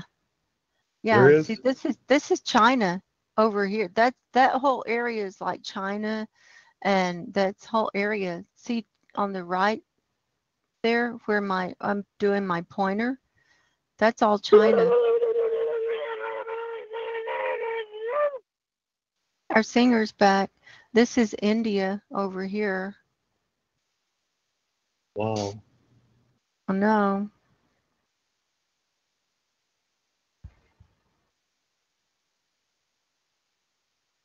It is like it's like lopsided where it's like on the right side there's like it looks like 50 times more methane than on the left side. Isn't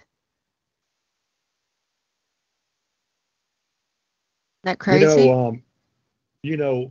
They said that when the original economic collapse in 2007, they said that George Herbert Walker Bush said that quoted was saying, speaking economically, this sucker is going to come down.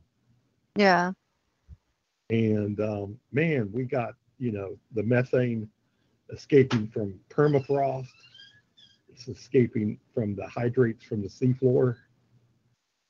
It's coming from fracking and natural gas. Oh yeah. Rigs. I mean, this sucker's going to come down. I mean, I hate to put it that way. No, I know.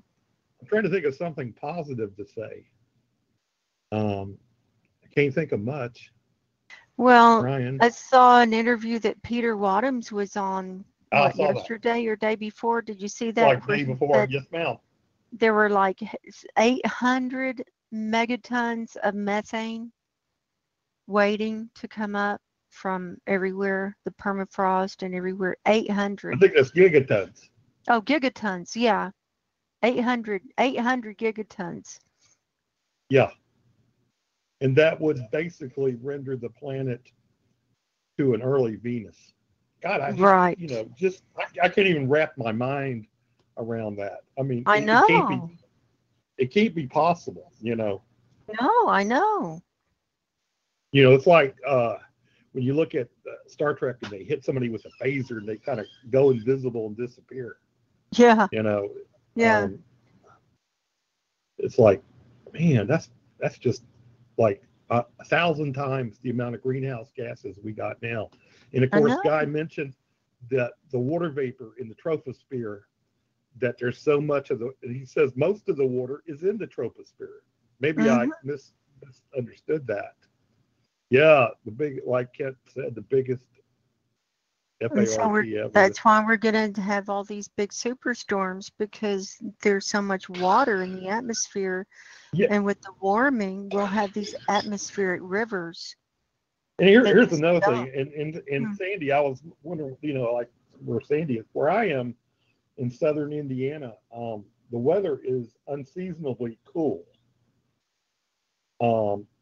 I mean, it's like, so the jet stream is dipping down to where, very southern in the eastern part of the country. And it's been unseasonably cool weather for like 2 weeks. I wouldn't say that here. I would say it's been really unseasonably rainy, but we've had gross weather, but not anything out of the extreme. Had rain here too. But we haven't had extreme heat but once. Yeah, but this is like definitely unseasonably cool. This time of year, it should be in the mid to upper 90s every day, and it's in the mid 80s every day. Because it's flip-flopping. And our weather is like the Pacific Northwest. The jet stream is in waves and troughs. Right. And so we have a cooler air right now here. And it's extremely cool for this time of year. And I expect that if the jet stream changes and the trough drops down here, it could drop hot air here. And it could go that way just as easily. We just happen to be lucky right now that we got, and of course, every day on the news, the local news weather, we have this beautiful football weather and we're loving it. And this is great, isn't it? And you people are in for some great weather. Go to the fair because you're going to have a great time at the fair. You're not going to be hot. Yeah, well, I guess so. Okay, I'm going to show you the ozone hole over the South Pole. It's loading up. It's worse. It's worse than expected. But go ahead and talk. That's loading up.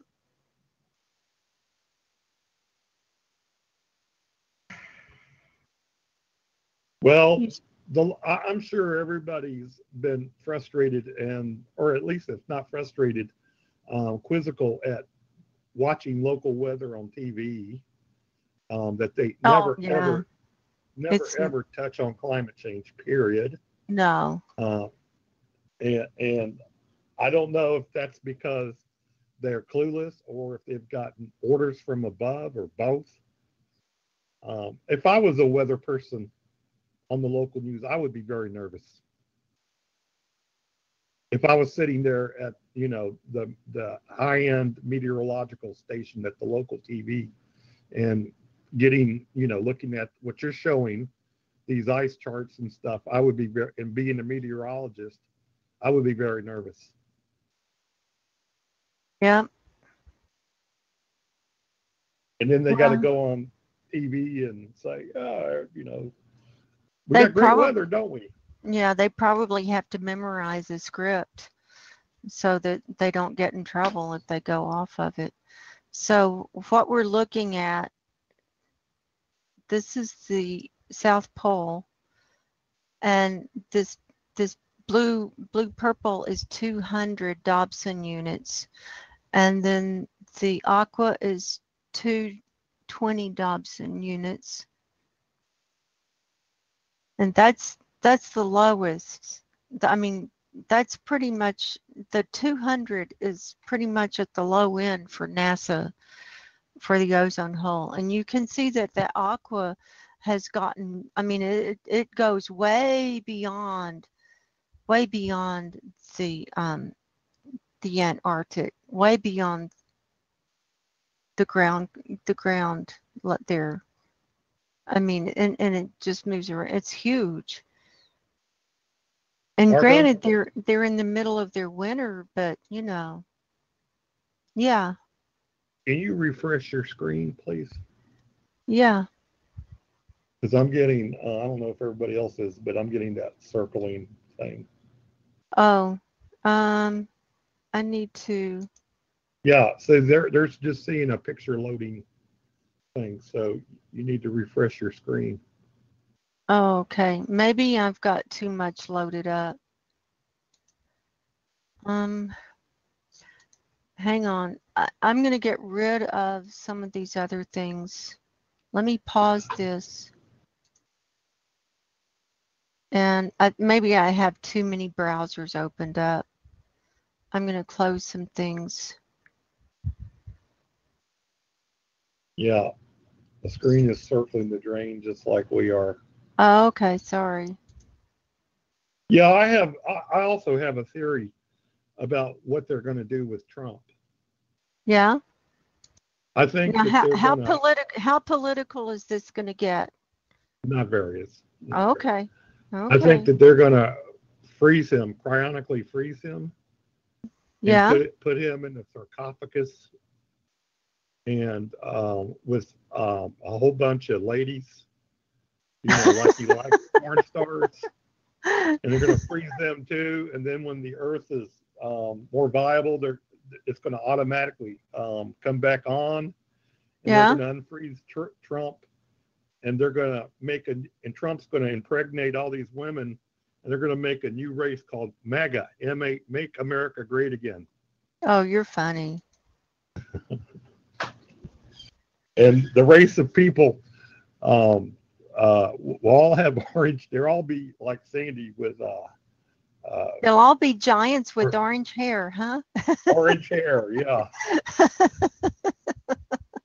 Well, you know that there were the orange-haired giants, the red-haired giants out here in they were even out here in Nevada, and they were in that Lovelock Cave. They found the remains of the one of those giants out in Lovelock Cave. Remember that? Yeah. I They were as like I told you, 50 I feet lived in tall. Reno for two. I lived in Reno Yeah, for 2 years. I I know. worked in a psychiatric hospital in Spartanburg. Yeah, I remember. I wasn't an inmate there. No, you were on the other side. I was on the other side. But I Well, was that's a also good going thing. to mention some other things. And Kent just mentioned this. We reinvent the guillotine. I'm just going to make this as a short comment, because I don't know if people want to talk about it. But I personally think that there ought to be environmental trials, or kind of like Nuremberg. Yeah, Crimes against humanity, crimes against the earth, right. and hold people. See, I even saw a report today that they were saying that the oil companies are wanting the government to build seawalls to protect the refineries. Yeah. Yeah, I've seen that too. Oh, they're You going to know, do anything to try and prop up their cities. They're going to, and I saw the whole thing about how many billions of dollars they're going to spend on New York to wow. lift it, and so because it's going under. It is. I mean, a lot. Some of New York, I think, is under sea level. And you can bet Trump Tower is going to be the first one. Oh yeah. But they're going to build walls. They're not going to try and move anybody out. The whole bunch of cities, they've got big plans for building these big, like, dam things, walls around the cities, and lifting them up, going underneath and lifting up the infrastructure. And God, I can't even imagine that. Maybe they ought to just start manufacturing gondolas like in Venice, so that people can go up and down Wall Street on gondolas. Yeah, there you go.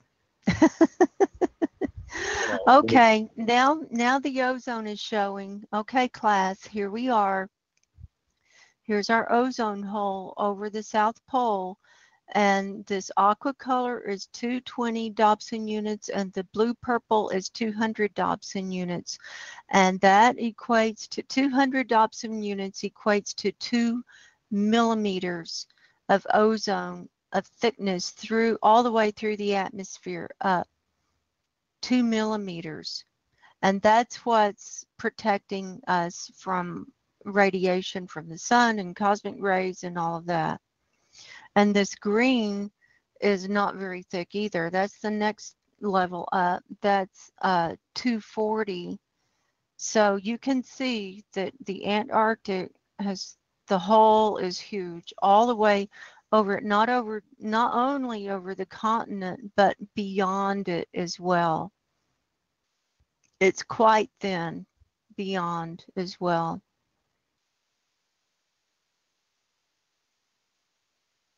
So there you have it. So perhaps they lied about fixing the ozone, that they never really did fix it. No, they can't fix it. And the nuclear radiation, the nuclear tears up the ozone. Remember, I presented those articles where the nuclear power plants actually release stuff that goes up into the atmosphere that interferes with the Earth making its ozone layer back. It interferes with it. Yeah, not to rehash things that people already know, but the biosphere is so delicately balanced, right, in such a delicate way, and humans have just come and thrown it out of whack. I know. Pumping all this CO2 and extracting all kinds of stuff and emitting and just turning the planet into a sewer. Well, maybe that's a little too extreme. Maybe I shouldn't say sewer. But at any rate, we have this even like the moon controls the tides. And if we didn't have tides, the water would be stagnant. Right. So these tides go back and forth, and kind of like a washing machine mixes stuff up in the oceans. So we have this delicate balance with moons and ozone and tropospheres and Then you have the phytoplankton that makes the oxygen and the rainforest. This balance is all screwed up. Right. And we need somebody with a really smart person to figure out how, if at least there's a 0.1% chance to get it back in balance some way, And that's another thing that surprises me. And if I'm going off topic or going too far, let me know. But I have to think that there is some kind of secret project that they're doing that they're just not telling us about. Well, I can't believe that they're just going to go, oh well, there's nothing we can do, and we'll just keep telling people to go to Amazon and buy shit off of Amazon till the end. Go to all these restaurants and have a steak. Yeah. Eat, drink, and be merry while you can. Well, the government has always had secret projects, and it's got secret projects that we don't know about and that we'll never know about. And, they've got their plans, but, we're not part of the club, so we're not going to know about it. And I like that guy you had on about a year ago, that PhD who talked about the underground cities. Oh, yeah, Richard Sauter. He was very good. Yeah. Richard Sauter. Yeah. He was very good. But you say he's not talking anymore. I think the last interview I had with him was April of 2017, and I think that was his last one. And yeah, people should go back in your catalog and look for that interview on that. Yeah. We talked about the deep state on that one. Well, I did about 6 or 7 interviews with him. So I know he's right, because there are underground facilities. They're not even hidden. No. FEMA has one that's called Weather Mountain or something. Right. And it's like a city. It's the size of a small city. Oh yeah. They have nuclear. People have reactors. to live there. Yeah, they live there year round. People that maintain it and everything, they have to live there year round. Yeah, this guy on YouTube is DUMS, Deep Underground Military Bases. Right, the DUMS, yeah. And supposedly I knew he was right. I knew he wasn't just talking bunk when you had him on. No, oh no, he's been doing this research for a long time. Yeah. In fact, Margo, where I live, well, I don't live in Louisville. I live across from Louisville, Kentucky. But they have something like that there. It's like an underground salt cave underneath the city. And the city, it has giant, like, blast-proof doors.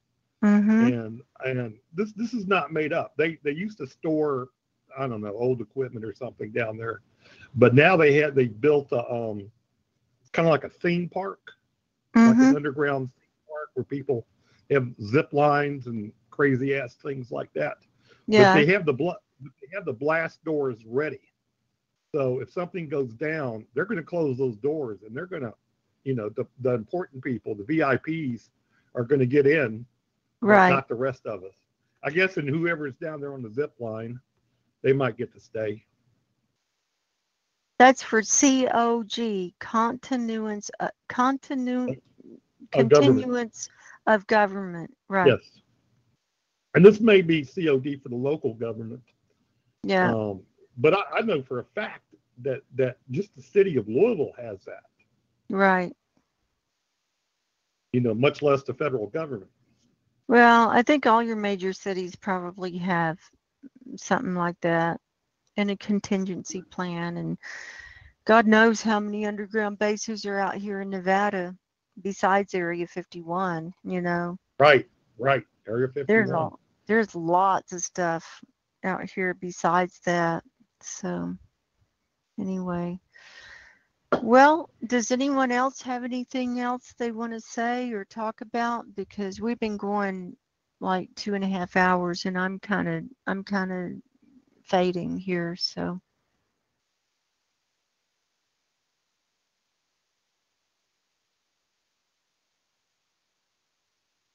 I don't hear anyone. Well, you've done a yeoman's job.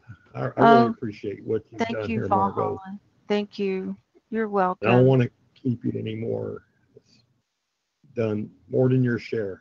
Well, thank you. I appreciate you and your support and everybody who follows me. And I love you guys. And, you know, time is short. And I'm going to be putting some more spiritual videos up.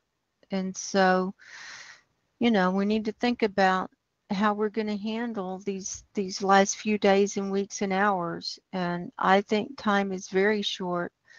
And I will share a vision that I had on Tuesday. I was in just a light meditative state. My friend was at the doctor's office and I'd driven him there, and I couldn't go into the office. I was allergic to something in there and I couldn't breathe. So I was just waiting out in the car and just doing some meditating. And I had an experience back in 2012 where it's a kind of a long story, but my third eye opened in 2012 and my inner vision opened at that time. And so, and it didn't, you know, I didn't stay open. It's not open constantly now, but I can go into a meditative state and just relax. And that third eye will open, and it's like I'm looking into these other realms. And when I pray and ask for guidance and ask to be shown things, it's like watching a movie in this inner reality. And so I was just like leaned back in my car and had my eyes closed, and there was the third eye opening. And then the next thing I saw, it was almost like a Cam's picture. And it was that side of the world with India and China and everything. And they showed me that the Arctic sea ice had melted, and the land that was above water was pink on this map. It was like a map, but a lot of areas was just totally underwater, and a lot of China, almost all of India, parts of Africa, and I just saw that side of the world. I didn't see the other side of the world. I just saw that side over there, and that's all I saw. And it was very brief, and that was a vision that was given to me on Tuesday.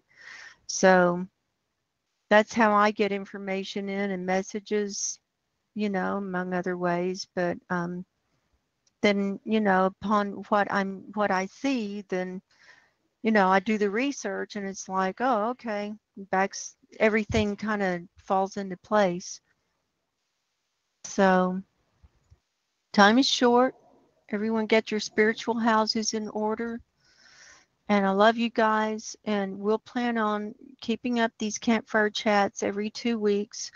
So the next one, looking at the calendar, will be September 6th.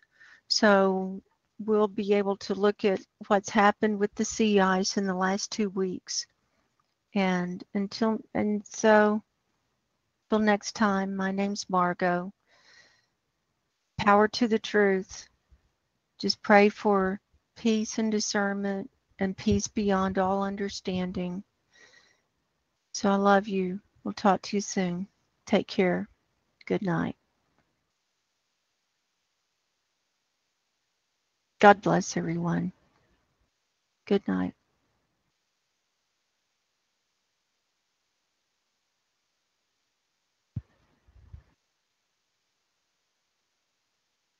Good night, Margo. Good night, Margo. Sandy. It was great.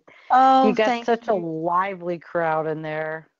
Oh, thank you. Thank you. Need this. They need this. I see it. It's lively, and they're interacting, and it's worldwide. You have Australia, Greenland, Finland, United States, Canada, everywhere. It's wonderful. Amazing. It's amazing. Thank you. I just wanted to hook you before you left. Yeah, okay, we're still recording. I haven't. That's okay. That's okay. I'm happy to have the little personal input there. I love you, Sandy. So yeah, I feel the same way. It's mutual. Good night, sweetheart. yeah. Good Good night, night. everybody. Good Bye. night. Thanks for calling in, Bye. Valhalla, and sharing. And thank you, everybody else. And thank you for being there, everybody. God bless everyone. Goodbye.